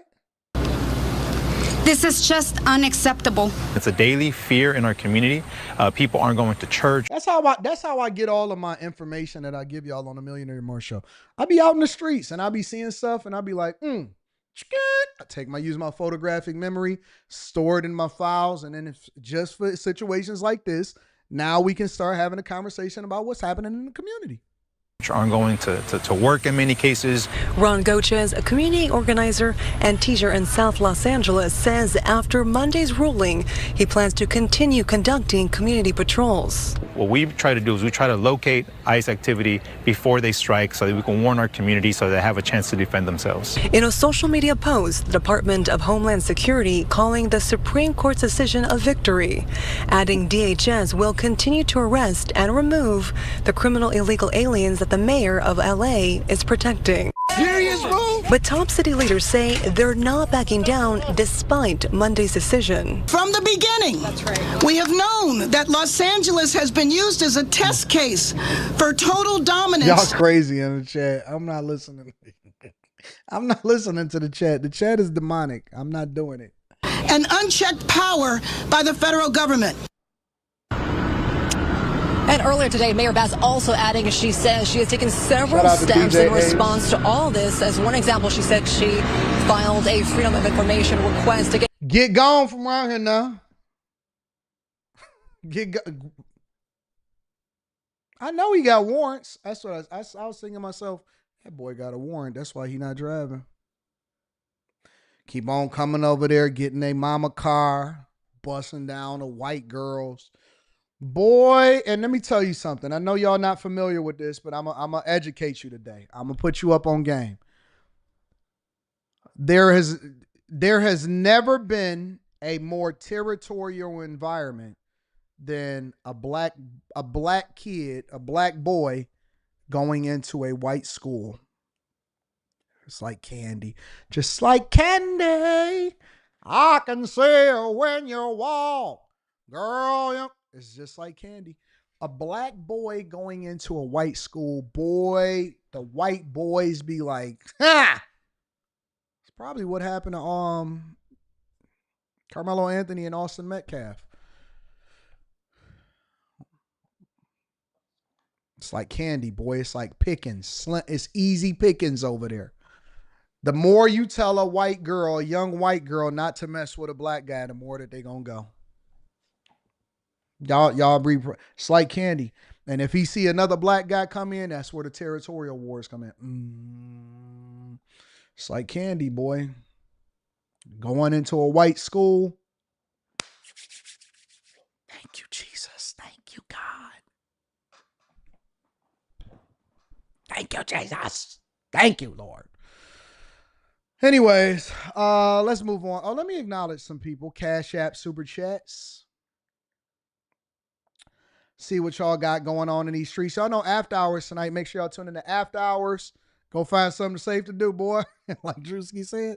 Chef G Rap in the building says, shout out to Henley Anton.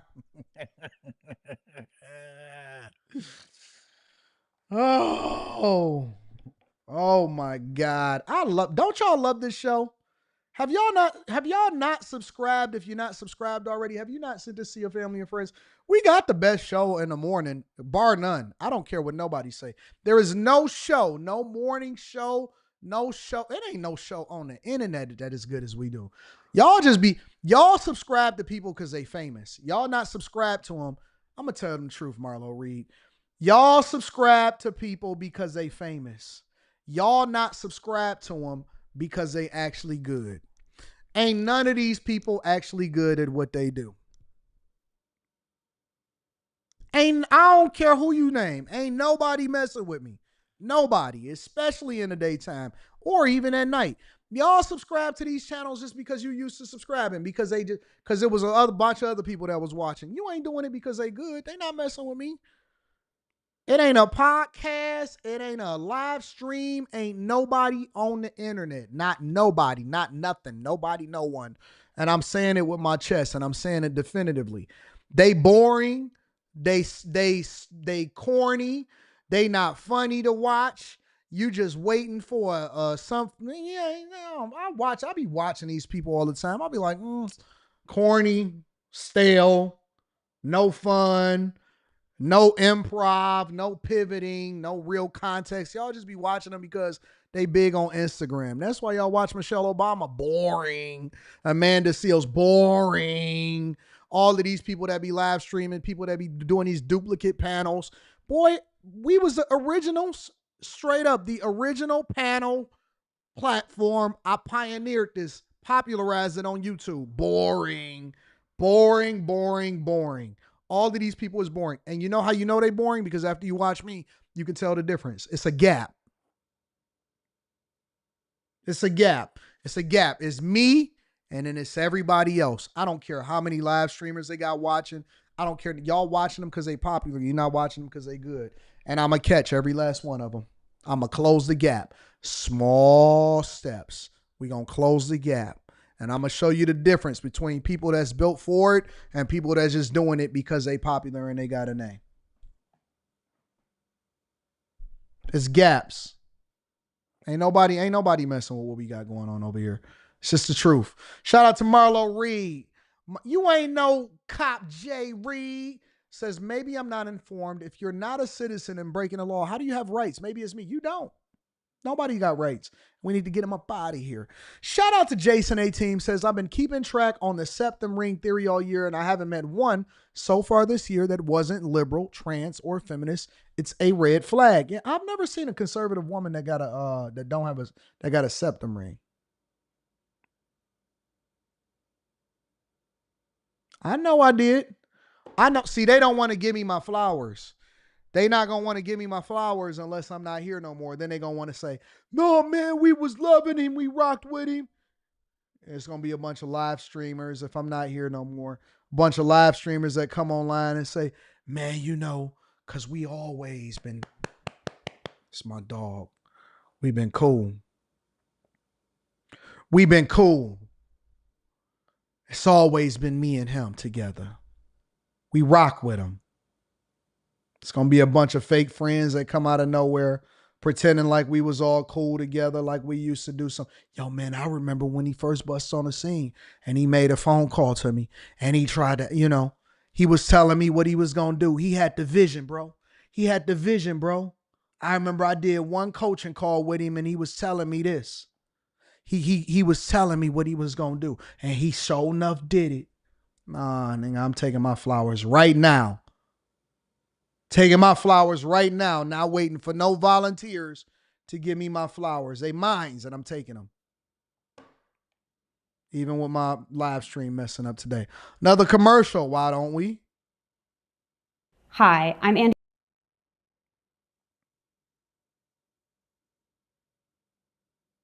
South Korea is working to secure the safe return of hundreds of citizens after they were caught up in an immigration raid last week. A dramatic scene on Thursday when federal agents executed a raid on a Hyundai facility and battery plant in Georgia, arresting 475 people, a majority of them South Korean nationals. The raid was the largest single-site immigration enforcement operation in DHS history. Now, the White House is warning more large-scale worksite raids will follow. This moment, as a new NBC poll shows 47% approve of the president's handling of border security and immigration, with slightly less, 43%, approving when it comes to his aggressive deportation. How come I don't ever get polled? I have never, ever gotten a phone call where somebody says, hey, Anton, we seen you on the list and we're trying to figure out whether or not you approve or disprove Trump's handling of deportations and immigration. How do you feel about it?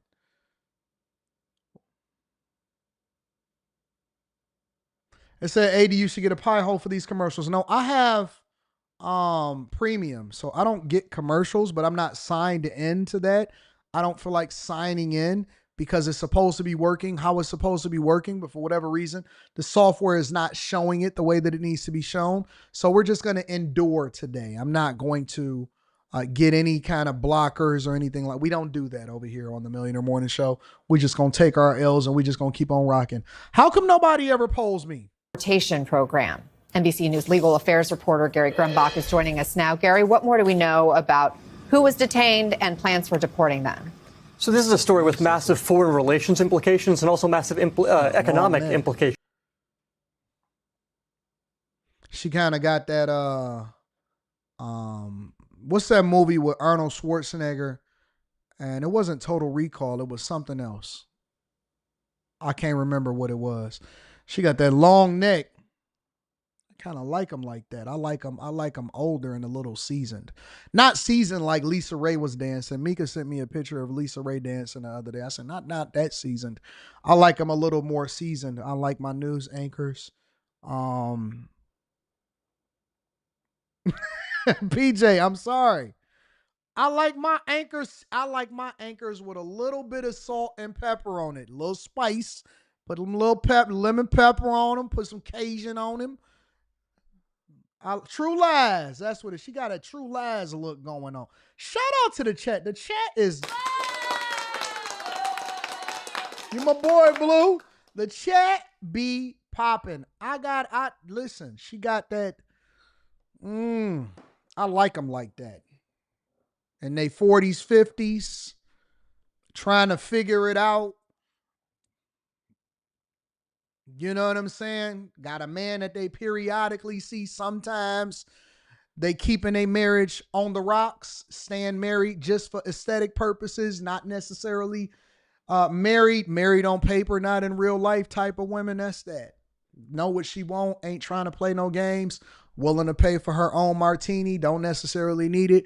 See you walking down the street, will say something to you and identify it, making sure that she compliments you when she sees you. Not really trying to have any attachments, but definitely is paying attention to her surroundings and what's going on around her. Don't want to mess up the bag. Definitely is not. That whole layout that they got right there, that 40, 50 woman that's confident in who she is. She don't feel like she ain't necessarily got to have a whole lot of conversation. I see you when I see you, but when I see you, it's on.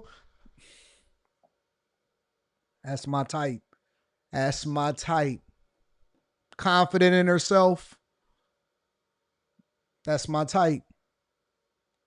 That's my type. Right there. That's my type. I like that. Oh, what was we talking about? South Korea. My bad. South Korea, y'all. Here. We knew the 475 people, most of them were South Koreans, are now currently sitting in an ICE facility in Georgia in a search warrant that was unsealed Friday. We know that the government was looking for 4 individuals who were not South Koreans. Now, we don't know what the relationship is between the hundreds and hundreds of South Koreans and those 4 individuals, but there was discussion of potential violation of federal laws, including harboring aliens and unlawful employment practices. Now, no charges have been filed yet. I know what's wrong. It's my shirt. It's my shirt. Because when I put this shirt on and I put on these YN uniforms, I changed into something else. Let me go get my right uniform on. Give me a second. I got you. Moving these folks from this country, the South Koreans are actually helping out with that. The foreign minister is on his way to the U.S. as we speak, and we expect he is going to be part of the chartering of flights that are going to come from Georgia back to South Korea. The South Korea foreign minister saying in part, it's essential to ensure that such an event never happens again and to work with the U.S. side to establish fundamental countermeasures here. Alan. Okay, Gary, thank you for laying it out for us. Our next guest is an immigration attorney representing several of the workers detained in that raid on Thursday. Joining us now is Charles Cook from the American Immigration Lawyers Association. Charles, thanks for joining us. What else can you tell us about who you're representing and why do you think they were targeted? We represent several employees from different Korean companies that were engaged in the plant construction and development. One thing I think that's been unclear through all this is why did ICE and a specific part of the ICE HSI go to this plant? As the reporter mentioned, they were looking for 4 Latino workers. That's it. In fact, when ICE went to this plant, we have now found out they didn't understand that there were a lot of Koreans there. The Koreans were never part of the plan, which is why they didn't even bring a single Korean translator with them. It turns out that the vast majority of these Korean workers weren't pounding nails. They weren't building facilities. They were working on what's called after sales service and installation pursuant to valid visas in the United States. Every one of these individuals had entered on a visa. They had told Customs and Border Protection why they were here. For those that actually had visas as opposed to ESTA, they had gone to the consulate and explained they were working for companies that were selling the parts of the plant that create the batteries from their foreign companies. It turns out there's only 3 companies in the entire world that actually make the equipment that allows you to make batteries. And none of those companies are in the United States. These individuals were working for those companies in installing the plant so the plant could then employ U.S. workers. I want to play what President Trump said when he was asked about this. I heard that it was a specific woman.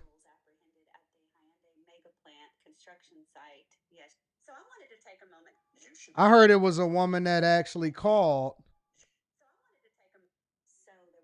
It's a woman that's under fire because allegedly she was the one that brought visibility to the illegal workers that was at the Hyundai plant, and everybody is pissed at her. They are chasing her down and they are going after her. Let me show y'all some of what I see. I don't know if the volume is going to be loud enough, but I'm going to show y'all.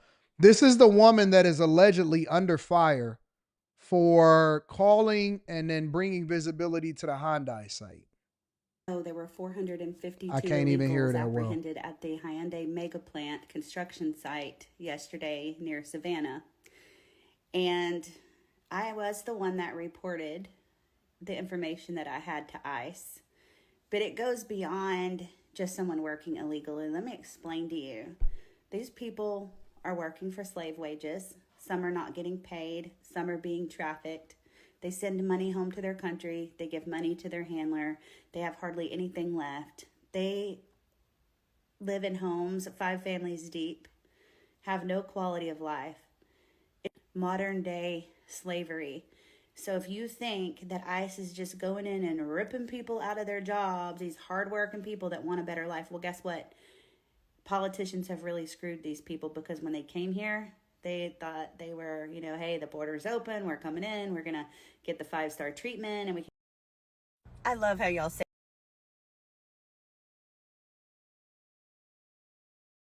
oh, she's doubling down, she's reneging on what she said. Listen, I stand on business, and when I say something, I don't back down from it. This isn't a pissing contest. So for all you people from out of state harassing me 24 hours a day, coming to our state protesting about shit you don't even understand, let me break it down for you. I didn't know anything about the Korean aspect of the raid. I didn't realize that 300 I'm messaging her now. LG battery I'm site messaging inside her now. the Hyundai mega site. She doubled down on it. So I'm playing y'all some of the videos that she basically dropped as a result. She admitted that she was the one that called. She tripled down. She doubled down, and people are coming after her on the internet. I'm actually messaging her right now to see if she want to come on the show at some point. We're either working on expired visas or didn't have proper visas. And now they're being flown home on a cushy plane, according to the Trump administration and their country. And their country and the Trump administration are going to figure out what they need to do to rectify the situation.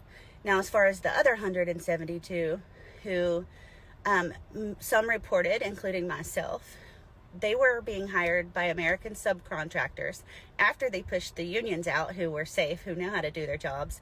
And they were paying them like $7.50 an hour. They were holding out money saying, well, you've got to pay this fee or you can't stay here, working 6 or 7 hours a day, 12 hours a day, 6 or 7 days a week, 12 hours a day, pardon me, and horrible working conditions, which there are videos of. You can actually go look at some of the Savannah news channels and Google some of the stuff on that, and you'll be able to find it. But you guys are coming here protesting, saying your neighbors, they're not your neighbors, and it's not your tax dollars that's paying for it. Okay, we don't like slave labor around here, and this is what we voted for. And as far as my campaign, well, I'm in a hard Republican district, 22 counties, 2 partial counties, only one of them is Democrat.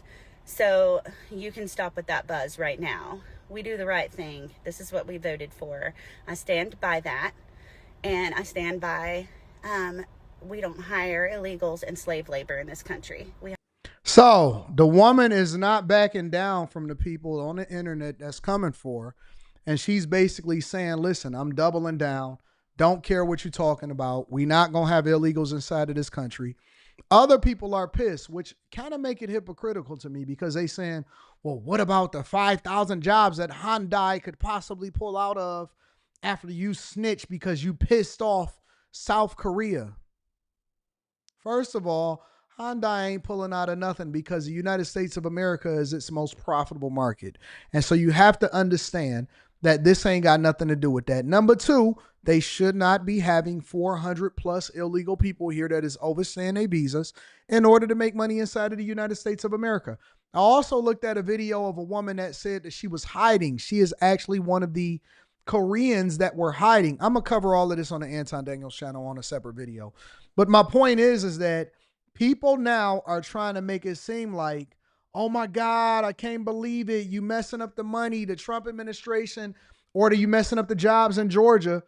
And I don't know if y'all know or not, but white people, a lot of times, they don't care. They will tell you that they called the police on you.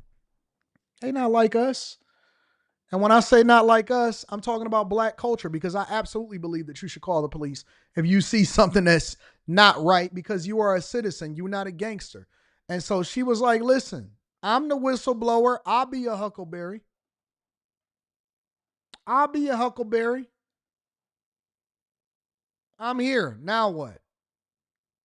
This investment, it wasn't supposed to come with a bunch of illegals that's over here doing stuff that they're not supposed to do. I don't have no problem with what she did. If everything was all to the good, then we wouldn't have a problem with people getting deported now, would we? Now, would we? If you want to sell cars over here in the United States of America, you're going to have to abide by the rules. This ain't a my problem. This ain't a you problem. This is a United States of America illegal migrant problem. It just is what it is. But let's continue on with the show. Oh, I love it. I love it. I love it. If you've been seriously right lawyer, fast. Protecting people from. Welcome into CBS News 24/7. South Korea and the United States agreed to release more than 300 detained workers following last week's raid at a massive Henley facility in Georgia. ICE said they arrested a total of 475 immigrants suspected of living and working in the U.S. illegally. So I want to go live now to CBS News immigration and politics reporter Camilo Montoya Galvez with more on this. Camilo, before I ask about the details of this agreement, we actually have word that Mexico's president said 23 of those detainees are Mexican workers. Do we know if the Mexican government is working on their release? Hi, Jules. That is correct. Mexican government officials have indeed identified 23 of these detained workers as Mexican nationals. According to the Mexican government, these workers have been interviewed by Mexican officials inside an ICE detention center in southern Georgia. They have been able to speak to consular officials about their rights and their due process rights here in the U.S. And according to Mexican officials, the 23 detainees who are of Mexican origin, many of them have opted and chosen to return to Mexico voluntarily, and officials from that country say, Jules, that many of them should be repatriated to Mexico in the coming days. That would potentially avoid having them stay in ICE custody indefinitely, potentially, and facing a legal deportation process, Jules. Can you break down this deal between South Korea and the U.S. and when we can actually expect the South Korean government to pick up those detainees? Well, Jules, this large-scale operation in Georgia has really triggered significant diplomatic fallout for the Trump great, you administration. crazy. Almost immediately after these arrests were announced by Immigration and Customs Enforcement in Georgia, the South Korean government expressed concerns about the rights of its citizens because, of course, as you mentioned, more than 300 of the 475 workers detained during this worksite enforcement operation are Korean nationals. The vast majority of them are from Korea. And the South Korean government now, we understand, will be coming here through a charter plane to pick up many of these South Korean nationals who have agreed to also return to South Korea voluntarily, just like the Mexican workers that I mentioned earlier. And this again... Somebody said, Pound the Pavement says, I'm going to check again. But it was reported that the South Koreans were not illegal. I'm going to check. Yes, they were. A lot of them came over here and they were on expired visas. They had not left. They had not self-deported. It's a woman that literally hid from ICE because she felt as though she knew she wasn't supposed to be here. See, I track people that's talking about all of certain things, bro. I ain't tracking the same regular news that y'all tracking. They were if you overstay your visa, if you come here under false pretenses, if you do any of that type of stuff, you are here illegally. You cannot do that in other countries.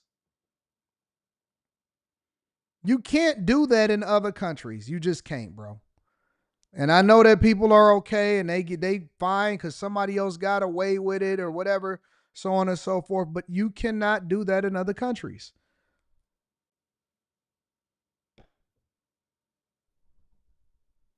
You don't get away with doing what you want to do when you want to do it. I'm sorry. Dang, did I not save that video? Might have got deleted and removed. You can't do what you want to do when you want to do it. You can't overstay your visa. You can't be over here working for $7 an hour, $5 an hour. These companies know what they're doing, man. And at some point, they need to be held accountable also. How come y'all not trying to hold these companies accountable? You know why y'all not trying to hold these companies accountable? Because money talks. All of a sudden, people care about whether or not we got investment. When Trump announced the Hyundai LG investment in Georgia, and he was saying that they were going to invest more and put more money into the economy and higher jobs and all of this stuff, Democrats was quiet. Liberals was quiet. Because they actually were against Trump and all of this other type of stuff. Now, all of a sudden, when they start to deport people that's not supposed to be here, oh, I can't believe it. It possibly be messing up the deal with jobs and stuff. I'm like, get out of here with that nonsense. Get out of here with that nonsense. Marriage, Politics, and Sports says, I have an AI song about the septum ring theory. I'm going to email it to you. Y'all making AI songs now? What's going on with y'all out here in these streets? Robbie says, off topic, boss. Anton, is that job offer still open? Join the Bag Chasers. What job offer are you referring to, Robbie? What job offer exactly are you referring to? Are y'all even in Detroit to even be able to take a job for me like that? Not saying it is open, but I'm just saying in general. Good afternoon, sir. AD, good coverage on this story. I appreciate, applaud, and respect your platform, says Cynthia Haynes. Buddy Rowe in the building. What up to Buddy Rowe? I appreciate you holding us down. Thank you to Buddy Rowe.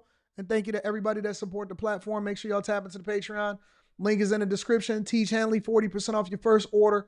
20% off of life. That Q show was so good last night, bro. The Q show was incredibly good last night. Super good.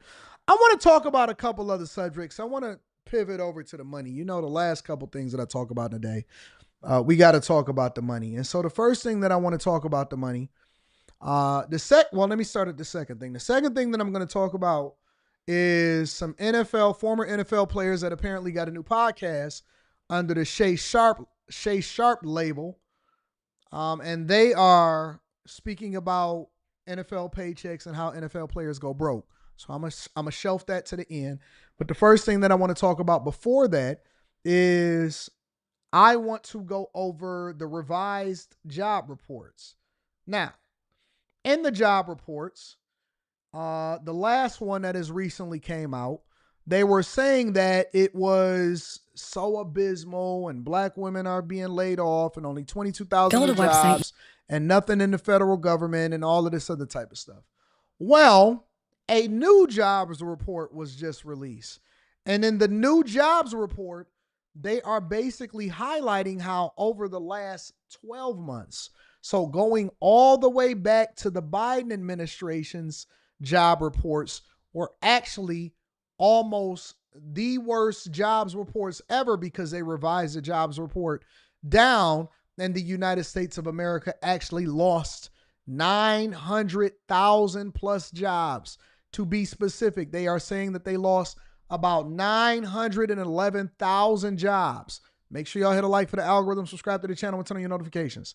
Yeah, Debo and Joe.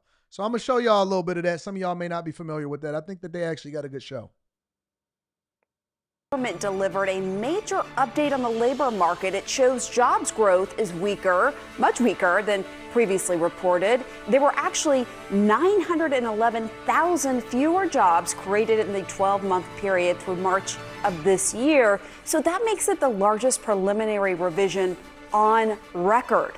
CNN business and politics correspondent Vanessa Yurkevich is in New York. I mean, Vanessa, as I just pointed out, this is huge, the largest revision on record. Walk us through what you're learning. Well, this just signals in that time period from April of 2024 through March of 2025, the jobs market was a lot weaker than initially reported by the Bureau of Labor Statistics. So 911,000 fewer jobs added over that time period. And when you average it out over those 12 months, you get a revision, a downward revision of an average of 76,000 jobs. Now, this is a report that comes out every single year. It is typical. It is a typical report. What is a little bit atypical about this report, it is much higher than what we've seen in previous revisions. So the average number of jobs revised down is a lot greater. Now, it's important to note that this time period that we're looking at, most of these months were under the Biden administration. Just 3 months of this report was under the Trump administration. But in terms of what it's telling us about the economy, it's pointing to key sectors that are seeing downwards revisions in the number of jobs added. Sectors like trade, transportation, utilities, down about 226,000 jobs. And then you have leisure and hospitality and professional business services, also with triple-digit losses in terms of jobs that we thought were there but are not there. This is what happens in these reports. There's a couple reasons why we might be seeing these downward revisions. The first is that this is an estimate initially, and there was weaker than inferred job creation at new companies. So companies thinking they were adding more jobs that they didn't end up adding. Sampling errors from responses from businesses. Agreed, Zay. You can't even say it was 3 months of Trump because he came in at the end of January. So he was just ramping up. And what you actually experience is residual effects from the Biden economy. And Trump hasn't even been in office for a year. So what Democrats and liberals love to do is they love to blame everything on Trump, even though he just got in office. We are seeing the residual effects. I said this already back when we were reporting on jobs last year, for those of you that just found me. I said it. I said, listen, bro, it's way, way, way, way worse than y'all actually believe it to be. And that's not even including the federal government jobs. Do you know why I believe that the Biden administration hired so many people in a bloated federal government during his 4 years in office? I believe he did it because he knew that this revised jobs report would actually show that it would have been 10 times worse. So if you would have went into all of the jobs that we actually manufactured, that the industry, that the economy was not even naturally adding, then it would have probably been in the millions. It would have probably been in the millions.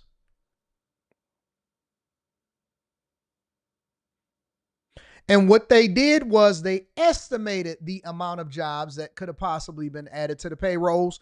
But when you actually release the data, which it comes out after you already out of office, you realize that it's about 1 million jobs that they said was created that really wasn't there. And they actually lost, on average, 76,000 jobs per month over the last year that the Biden administration has been in office.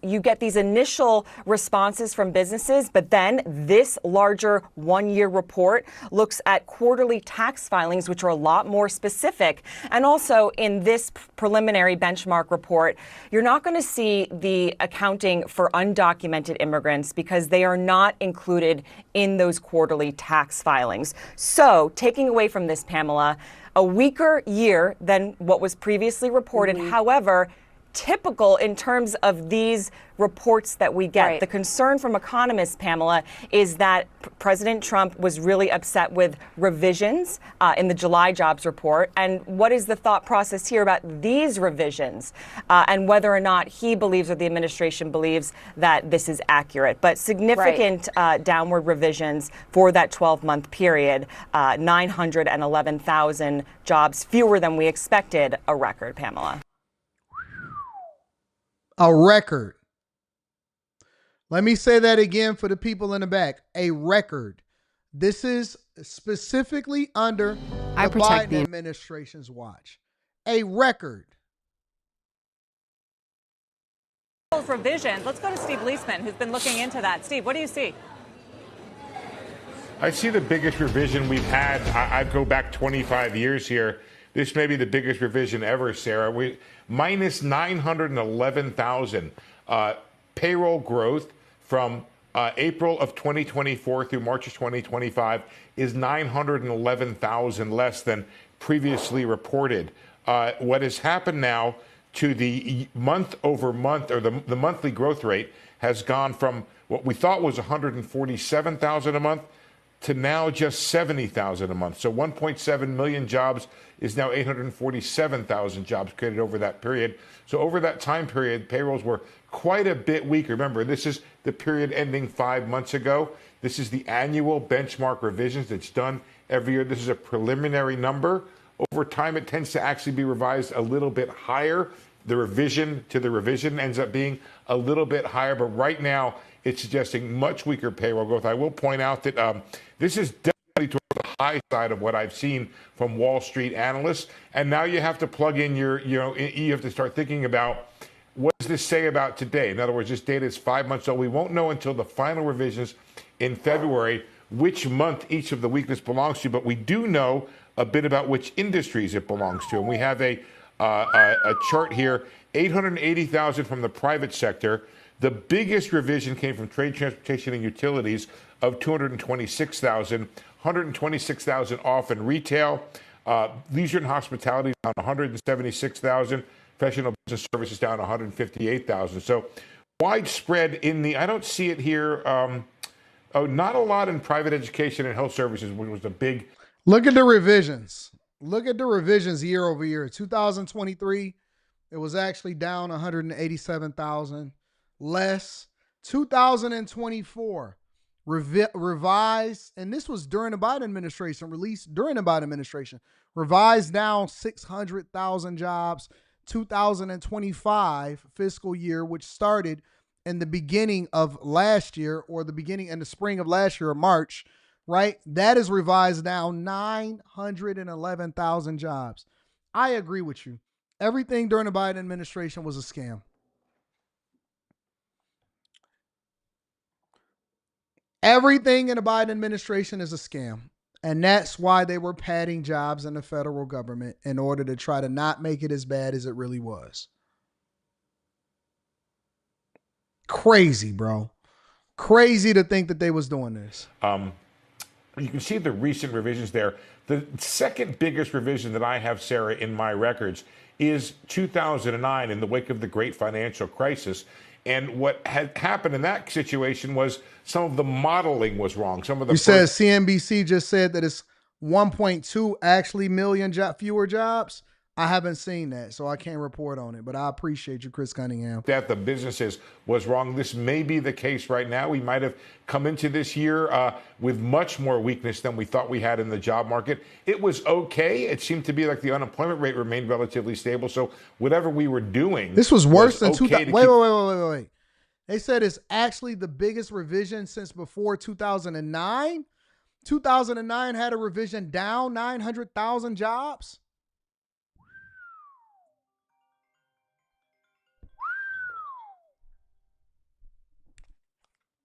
Yo, hello. I'm sorry, who's calling? Hey, how you doing? I'm doing well.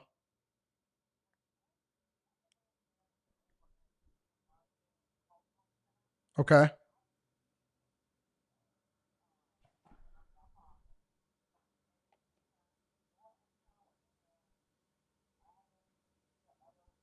Okay.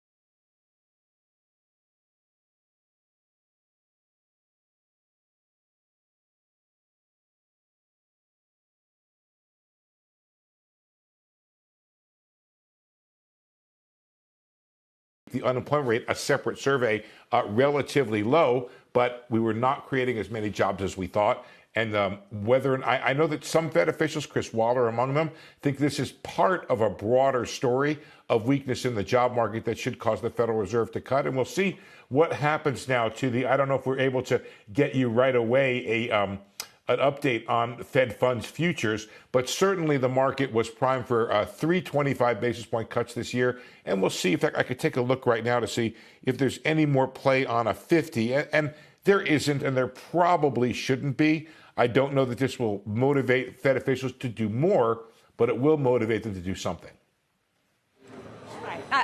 Those were my two takeaways, Steve. Number one, this sort of ratifies the idea that they should cut next week and that job growth has stalled and has slowed and looks even worse than they originally expected. And the last few months have been weaker.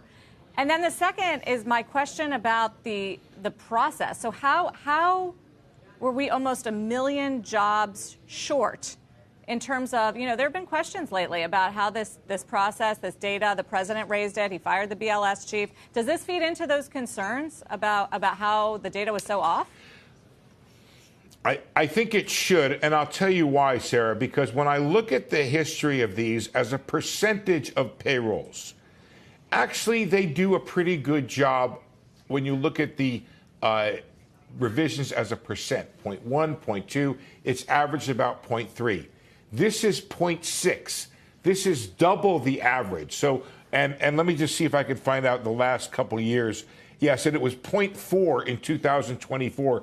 So the last couple of years have been quite a bit above average in terms of the amount of revision. What's happening here is we're getting jobless claim insurance data from the states. I don't know if the problem is at the state level or if it's at the federal level. Whatever it is, there's something not going quite as well as it used to go in terms of the ability of the BLS to gather monthly data. Here's the process, Sarah, which I'm sure you know, but maybe not every viewer knows, which is that we get it at the next month, the 15th of the month or the 12th of the month, we get it once. Then we revise it again. Then we revise it a third time until the annual benchmarks come along. We revise it on a preliminary basis and revise it again. We keep counting it and keep counting it, but it looks like the counting, as was evidenced in that big June revision on the preliminary stuff, is not as good as it was, and it's not as good as it was even on a annual basis. So we seem to be. 1 second, guys. I'll be with y'all in 1 second.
Hold on. Let me end this real quick. Give me 1 second, okay? Listen, guys, I got to wrap it up because I got to take care of this business real quick. I love y'all. I appreciate y'all. Let me read some of these super chats. Buddy Rose says, Anton, I'm here in Savannah, and those jobs at plant can now go to the guys that lost their jobs at International Paper. Well, yep, that's one way. Chris Cunningham says, looks like the review video with the lady talking about jobs cut looks like she was wrong that Dems have jobs and Repubs cut jobs. Also, CNBC says it's 1.2 million fewer jobs. Shout out to y'all. Listen, I love y'all. I appreciate y'all. I'm going to see y'all tonight. I have to take care of this business really quickly. Deal on the table. I love y'all. I appreciate y'all. I'm going to holler at y'all later. Peace.